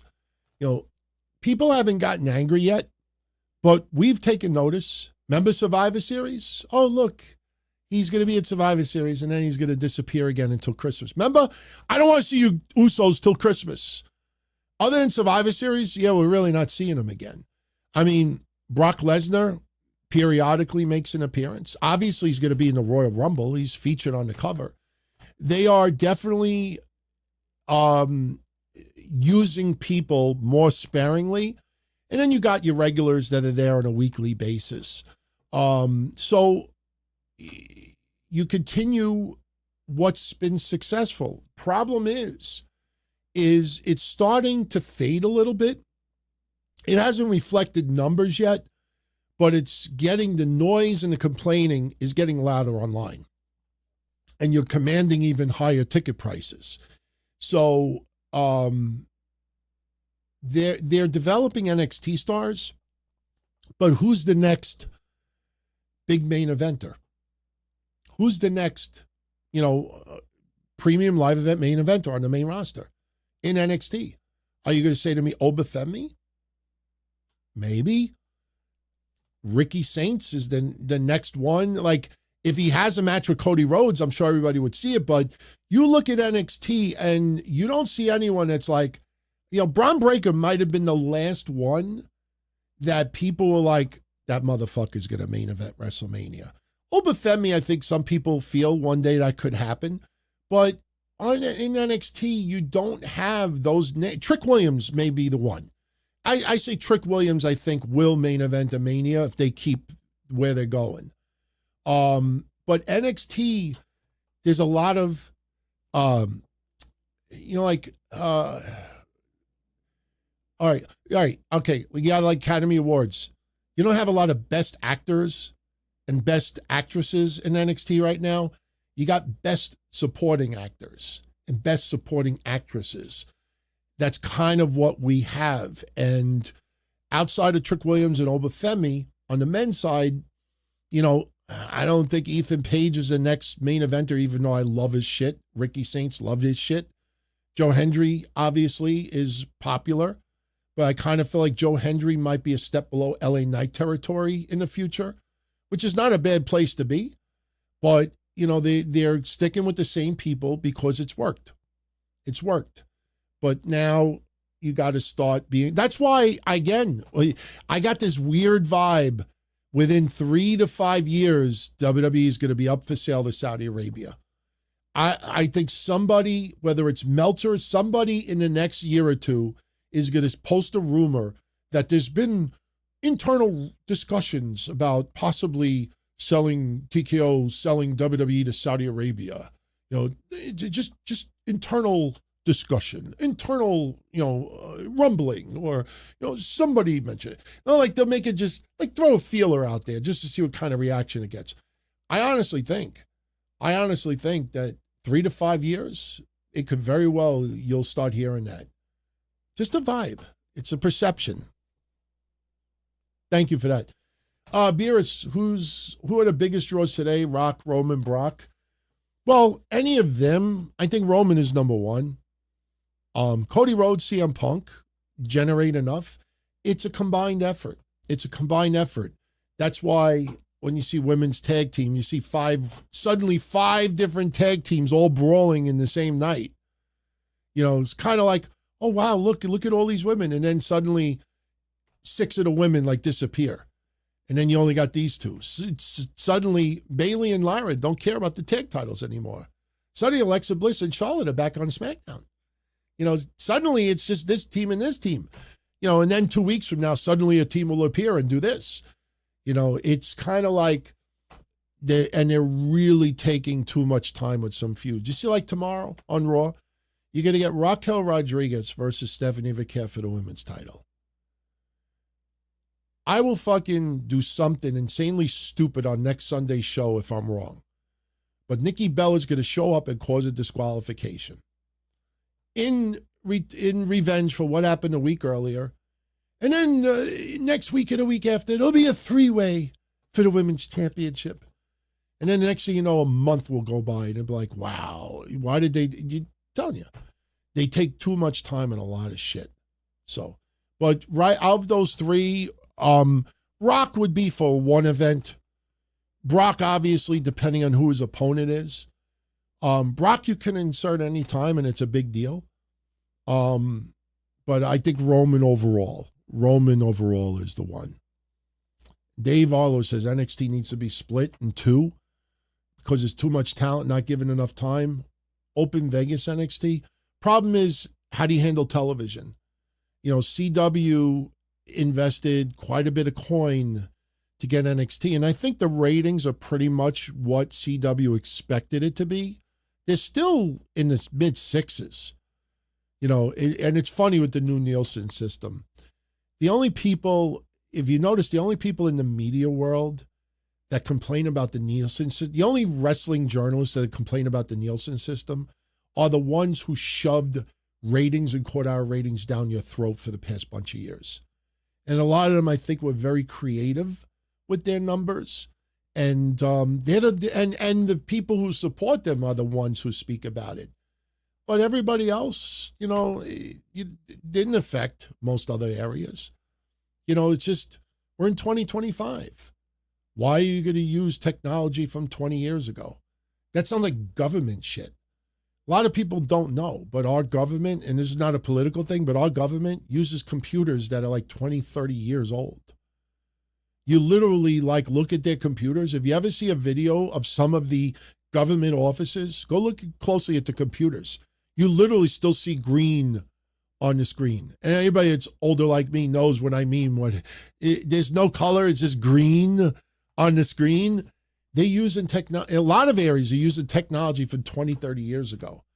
And that's fine in some areas. But when you talk about air traffic and other places, it's concerning. So if you split it in 2, that could hurt numbers with CW, and it could really water shit down, because then how do you handle the title situation? How do you handle this? I personally think NXT's fine right now, but I will tell you this. There's going to be another bunch of releases coming. It has to. Whether people like it or not, some people are going to be released and people are going to be very unhappy with the releases. It's happening. And it's not because I'm Nostradamus or anything like that. It's just common sense. NXT is not designed to have people stay there for 5 years. That's why, whether she likes it or not, the net is just a little curious. I'm not shitting on her. I'm a big fan of hers. But you know that WWE is starting to look like, all right, Nikita Lyons has been on this roster now for 4 years or whatever. Like, what do we do next? And I'm not trying to single her out. My point is NXT is supposed to be a churning system. It's supposed to be the developing to the next level. And some wrestlers who are paid low, yeah, they will stick around longer. But there's some out there that, they're either going to go to the next level or they're going to be released. And if you're going to promote NXT stars, you have to make room on Raw and SmackDown. You will see some people released. Absolutely. And especially since TKO are not wrestling people, they'll just look at the bottom line. R-Truth is extremely lucky. Extremely lucky. And I absolutely love what he does. All right. Yeah, it kind of got a little old after a while, but still, I'm a fan. But they brought him back, and I think it was only a matter of a year or two at the most that WWE is like, look, remember, they brought him back. And, the truth shall set you free. I'm Ron Killings. Put name on that. And what happened? The WWE Universe is like, we don't want that. We want, Judgment Day. They wanted to feel good. They wanted to feel happy. They wanted him to be that sunshine. And that's fine. But in TKO's eyes, why are we paying him that kind of money? For skits? They feel that they could interject anybody in that spot. Does anybody truly think that ratings will go down if one person gets let go? Ratings very, in a matter of 2 weeks, when Cody Rhodes returned to the WWE, within 2 weeks, their ratings were back to where they were before. So no one person spikes the ratings consistently, but no one person also drops the ratings consistently. John Cena's no longer going to wrestle. And that year-long hype around his name is now gone. So how do you counteract? Who knows? We may see Brock Lesnar fucking show up and get in the face with Gunther Monday night. I'm not saying that's going to happen. Somebody needs to get in Gunther's face. Doesn't it feel that way? Doesn't somebody need to shockingly show up on Raw tomorrow and get in the face of Gunther? I kind of feel it should. Do they? I don't know. Do they milk it? Look, they didn't even fucking reveal Austin Theory yet, or whoever it is, Montez Ford, whoever it is under the mask. They didn't reveal it yet. Should have happened the Raw after Survivor Series. Now they're fucking waiting on it. So, they like to milk everything now. So, thank you for that. Beera says his weed smells like burnt chicken. I've smelled bad weed before, and I've told this story before. Back in the early 90s, I moved out of my parents' house for about 6 months. I wanted to get my own apartment. Never had my own apartment before. Ended up getting an apartment in Maspeth, Queens. I had it for 6 months. I moved back home. Couldn't keep up with the money, but also just really couldn't handle the responsibilities. This is like 1991, 92, around there. So I had met this girl, and I'm not saying this to be bragging, but I met this girl. I don't remember where, but I took her back to my house thinking I was going to score. I did not score. But all I know is she's like, do you mind if I light up? Now, I originally thought she was going to smoke a cigarette. And I'm like, yeah, but just do it by the window. And she goes to the window, and I see her take out foil, aluminum foil. I don't know what she's doing, but she says she's lighting up. And I'm thinking, well, it's my place.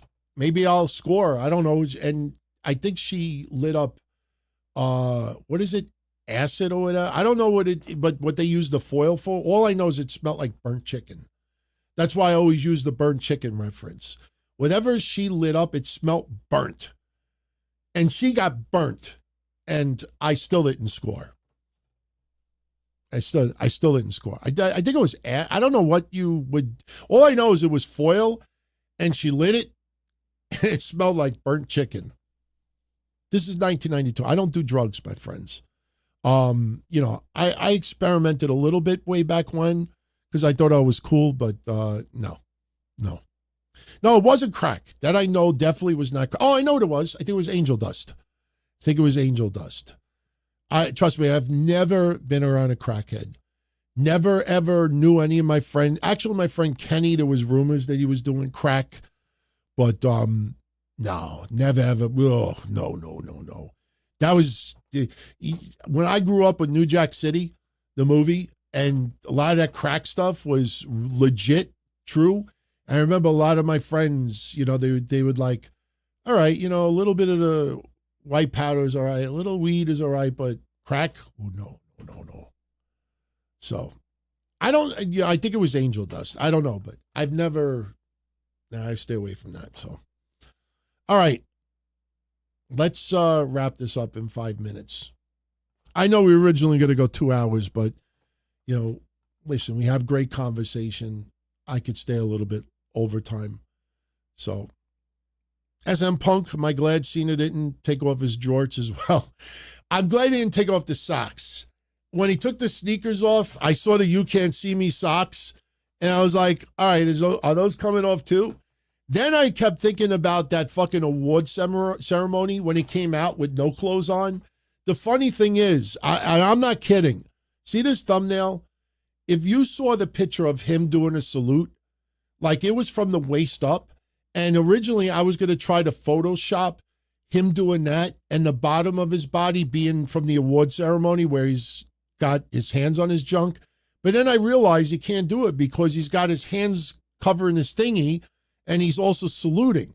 So it would be like a bad AI job where, you ever see like an AI photo and person doesn't realize it, but someone's got like 3 arms instead of 2. So I was originally going to do that, but then I realized I can't do it because one of his arms are doing this. 316 MMA. What match do I think we'll be getting at January 5th's Raw besides Punk and Braun? I think we may get Liv Morgan and Stephanie Vaquer, or we get Liv Morgan and Roxanne Perez versus whoever the tag champs are at the time. I think it is very possible Roman Reigns returns. Just remember, this is not like, remember when I said a couple of weeks ago that the first Raw of the year might be like the second biggest Raw of the year, like besides the Raw after WrestleMania? They may make this an annual tradition for the next 4 years, 3 years, as long as Netflix renews after 5. Remember, Netflix could pull out after 4 more years if they want to. So, are they going to make the first Raw of each year like almost like a must-see event? Kind of feels like you're doing that, but keep in mind, they're on Netflix for a year. It's a year anniversary, absolutely. But I don't think they're going to pull out all the stops like they did a year ago. A year ago, it was all new. It was hyped up for months. To me, I think it's the new year. And they're obviously, I think Dominic Mysterio will have a big match. I think Liv Morgan absolutely will have a match. I think Rhea Ripley will have a match. But I don't know if it'll be treated as big as it was a year ago. And, of course, it won't be as big because it's a year gone by. But I don't think they're going to have more than 2 big matches. So they may add one more big match to it, but I don't think it's going to be on the level that people think it is. And we got to be very careful how Triple H hypes it, because Triple H has been overhyping things lately. Benjamin, is it really true that fans came armed to ECW one night stand and we're going to take out Cena if he won? No. See, the thing you got to understand is, the sign that said if Cena wins, we riot. One thing about ECW fans, and I'm not saying this to try to overhype my love for ECW. I've been to countless shows when it was still around, the original ECW. One thing about them is they understood what wrestling is. And what I mean by that is nobody took it really personal. And I'll give you a good example. Anybody that goes back and watched ECW, there was one time where they did a storyline where Pitbull, Gary Wolf, had a halo on, broken neck. And Shane Douglas grabbed the halo and was rocking him back and forth with it. And I remember Joey Styles, all you heard on the TV go, oh, like he was going to throw up. And the fans in the arena were fucking, nuclear anger towards Shane Douglas. No one thought, I'm going to jump the guardrail and fucking crack this guy. Like, people understood that at the end of the day, what they were watching is still entertainment. Even though this was WWE now, and sure, WWE could bury everybody in ECW, and I think a lot of people at that time were worried that everybody in ECW would get buried. But I think at the end of the day, would they have thrown garbage? Absolutely. Would they have hurt John Cena? No. If you remember, John Cena interacted in the crowd sometimes, and, nobody tried to hurt him or anything. No. Fans knew what it was. They got very emotional, but they knew what not to do and not to cross the line. So that was not a concern. Definitely uncomfortable for John Cena, and they were going to make that night as uncomfortable as it can be. But no, I don't think his safety was ever an issue. So, and trust me, if safety was an issue, they definitely would not have had some of the match go the way it did. Go back and watch it, and you'll see what I'm talking about. All right. Kevin Milwaukee, Sky Blue is a real workhorse. Has so much respect for her. Takes an absolute beating. And compared to most female talents, stands out. You hear rumblings about her future. She seems like one that like the bug is biting her. And what I mean by that is you look at like Maxine Dupree. I think it feels like the wrestling bug is bitter. Back in the day, it felt like a point where the wrestling bug bit Trish Stratus. It went from valet to, okay, she's taking shit seriously. There was some people over the years in wrestling that you thought, okay, a little bit of a career, nothing big. And then all of a sudden, like, whoa, like, this person's really taking this shit seriously.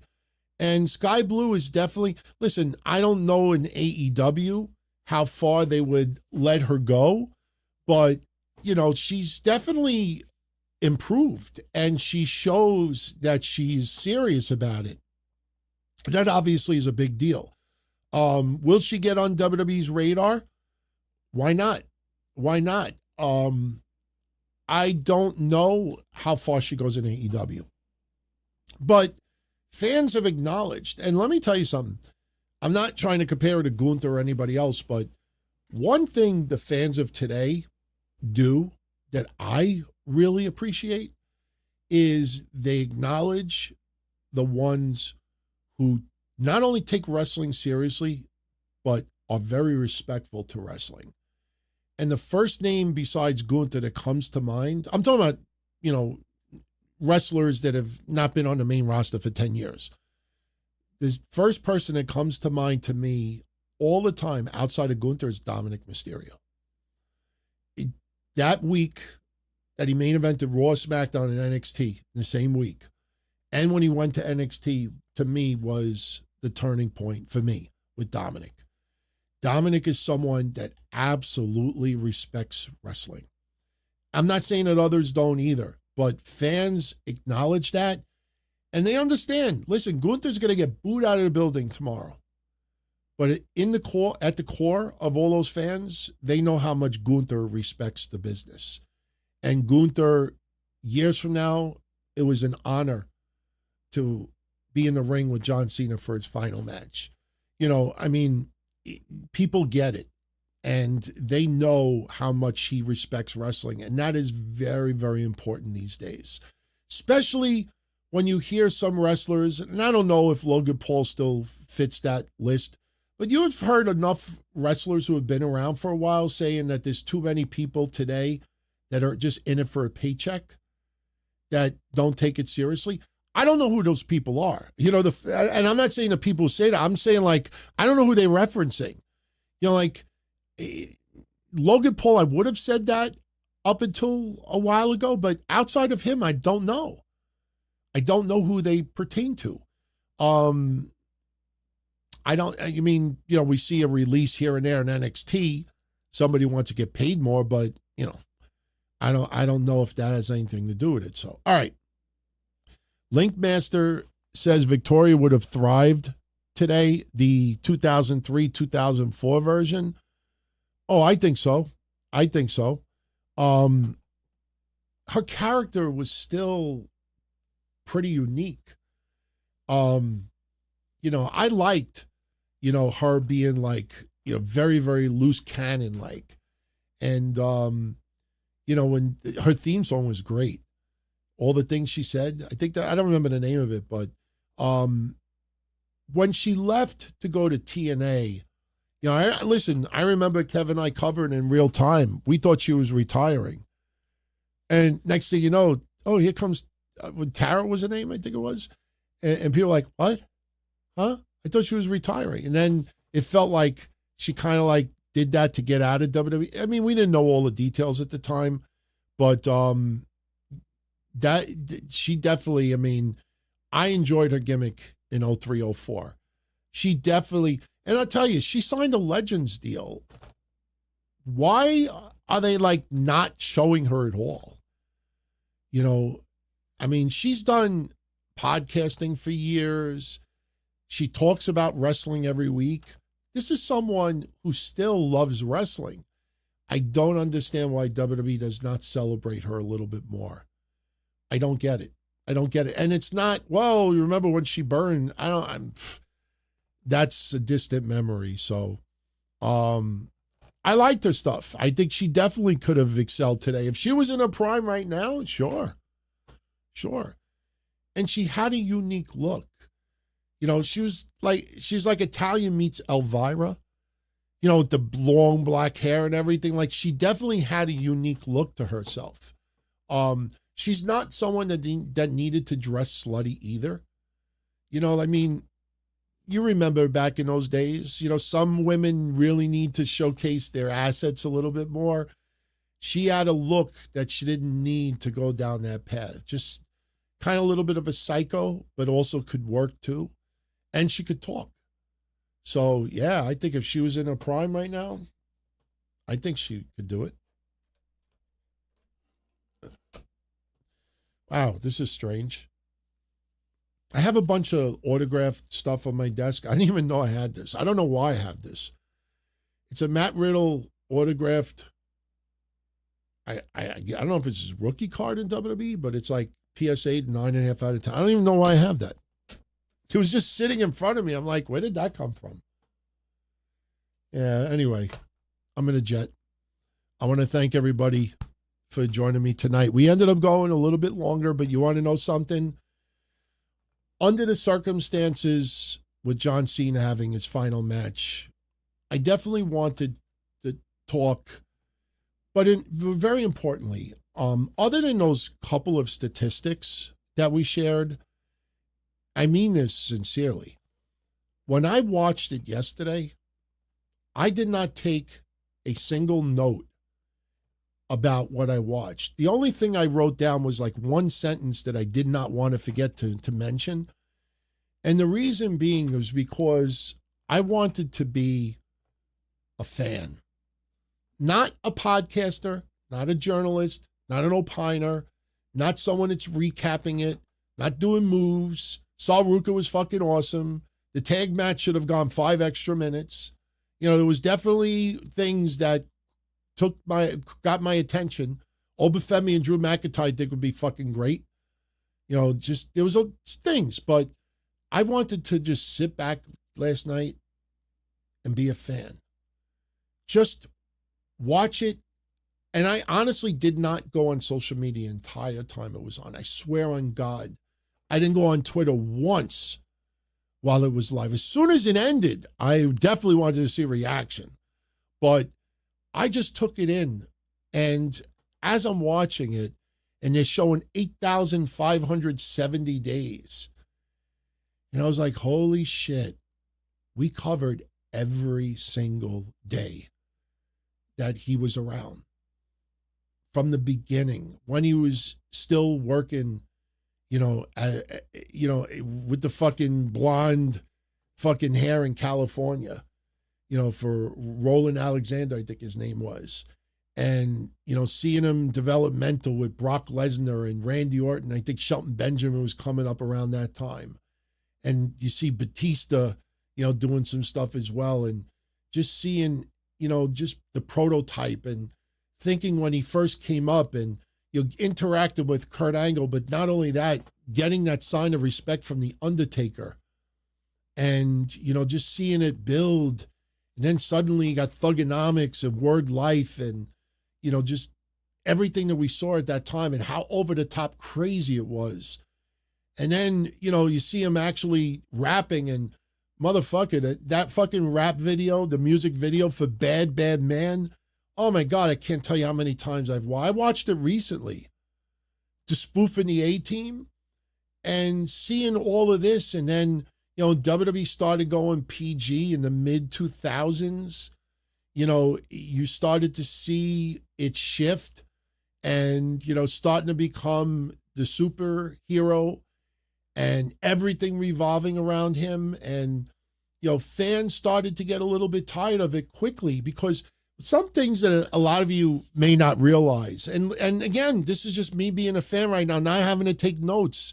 When you sit through it and watch it and actually ingest it, you remember things. Here's a little thing I'll leave you with.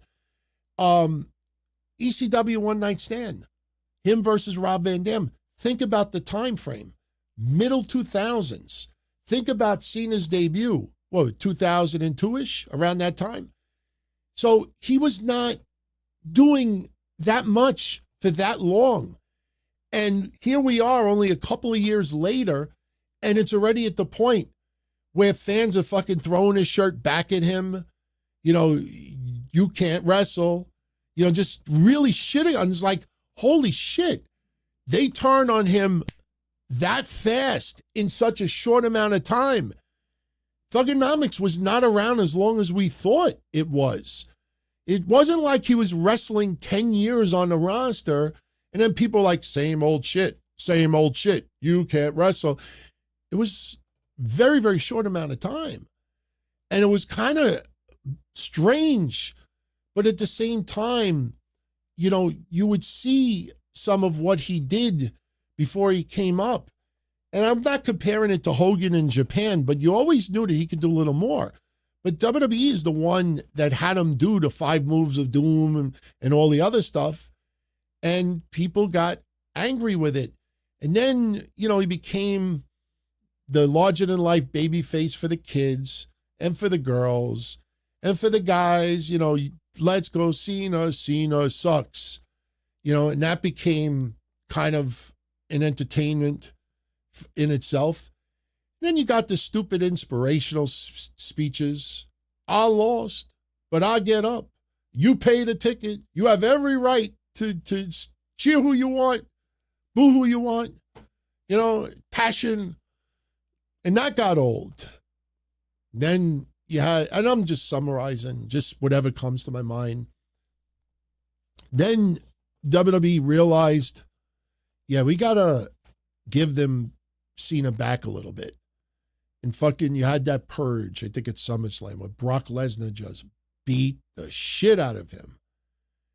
And you were like, oh my God, like everybody who hated Cena fucking bottled that night.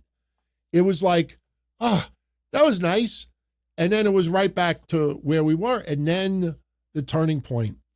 It put a smile on my face when he was interviewed by Tom Rinaldi, because I said it on this show 1 week ago. I said, for me, the turning point was when he fought AJ Styles, when he fought Sami Zayn, when he fought Kevin Owens, and he started doing moves that we had not seen him do on the main roster. We were like, holy shit, Where is this Cena? And I said that a week ago. And then you see Tom Rinaldi's interview and you hear John Cena say, I felt the shift with the fans when I fought Kevin Owens. I fought Sami Zayn. I fought it. And I'm like, holy shit. I said, it's the same exact three people. What does that tell me?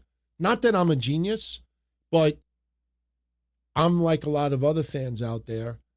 And WWE recognized that. He recognized that. And they decided, okay, let's put a little bit more meat in Cena's arsenal. And in the process, he started really giving back.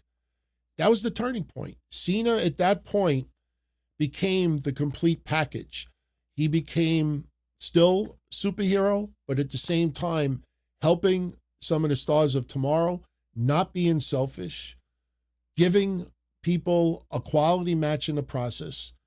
And that's why we remember CM Punk's feud, AJ Styles' feud, the Sami Zayn stuff, the Kevin Owens stuff. That's why we still talk about it today, because that was the turning point in his career. And, that's why when you heard what I said at the beginning of the show, we went back 8 years. We could have gone back another 3 because Kevin Owens debuted in NXT in 2014.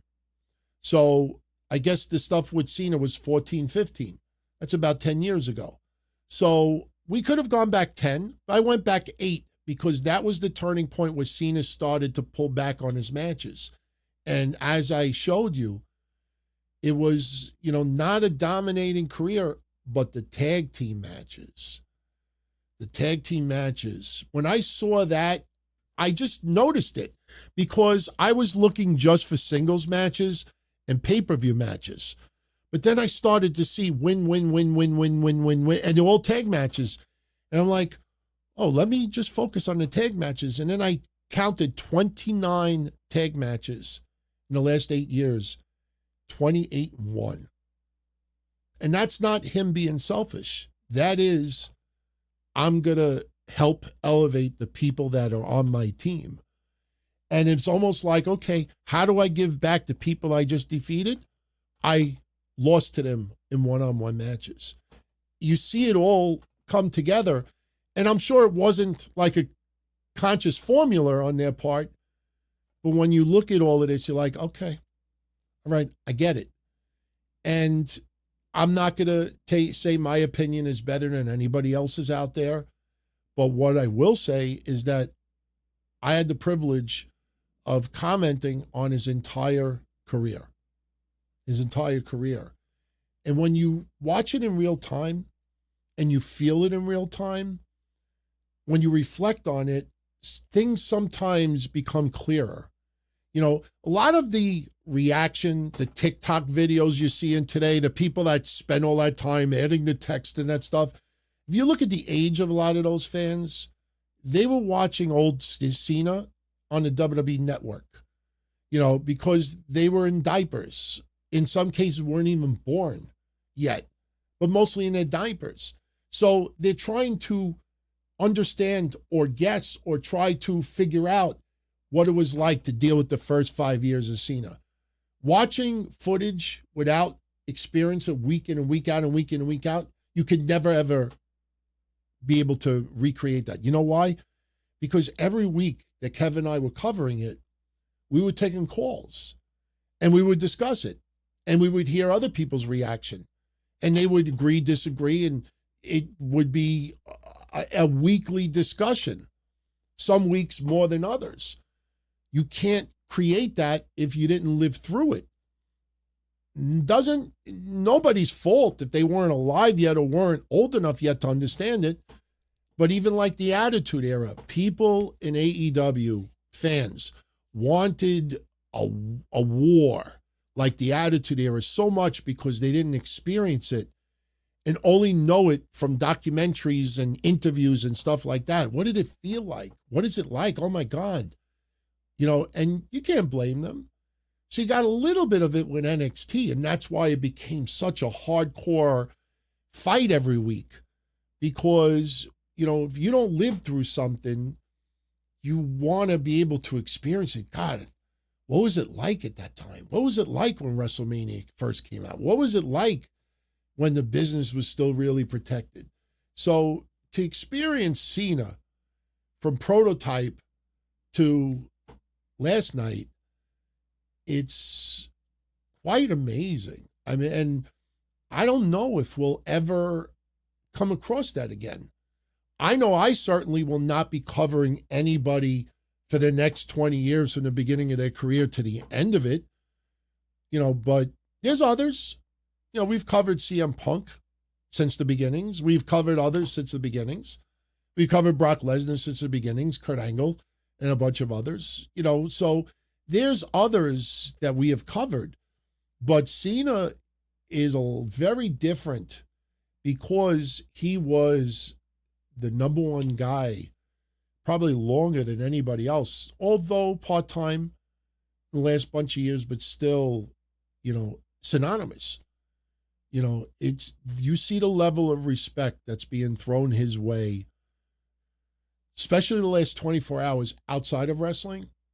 This is not just honoring somebody who was a Hollywood actor who also wrestled. They're acknowledging him for a lot more than that. And you could see, how different he is perceived. That's why it infuriated so many people yesterday that he tapped. Because, my God, I wanted never give up. But that's not real life. And honestly, I think down the line, we're going to hear a goofy John Cena quote where John Cena says, look, I preached hustle, loyalty, respect, never give up for 20 years. And at the end, I gave up because, unfortunately, that is a part of life. But he didn't give up. He tapped. Go look up Shayna Baszler's social media account.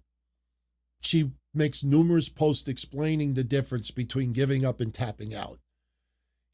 Tapping out is like, okay, I'm good. I'm done.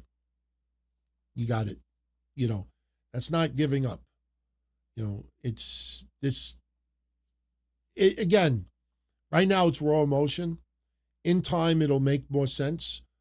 But I also feel in closing that Triple H, under the circumstances, having a year-long build, him losing, listen, Jesse Ventura was just doing some old school commentary, on the panel. If he won 17 titles, that means he lost 17 titles. Who's happy about that? Again, that's old school Jesse. But at the end of the day, I think Triple H should have read the room a little bit more. Okay, realistically, Gunther has to win it. But maybe we don't have Cena giving up. Even though tapping out is different, it still will be perceived he gave up. You'll have scholars out there that'll say, he gave up. He preached not giving up, and he gave, it's a little different. But there could have been other ways that he could have lost. I don't like the passing out thing because it's not complete. It's not closure.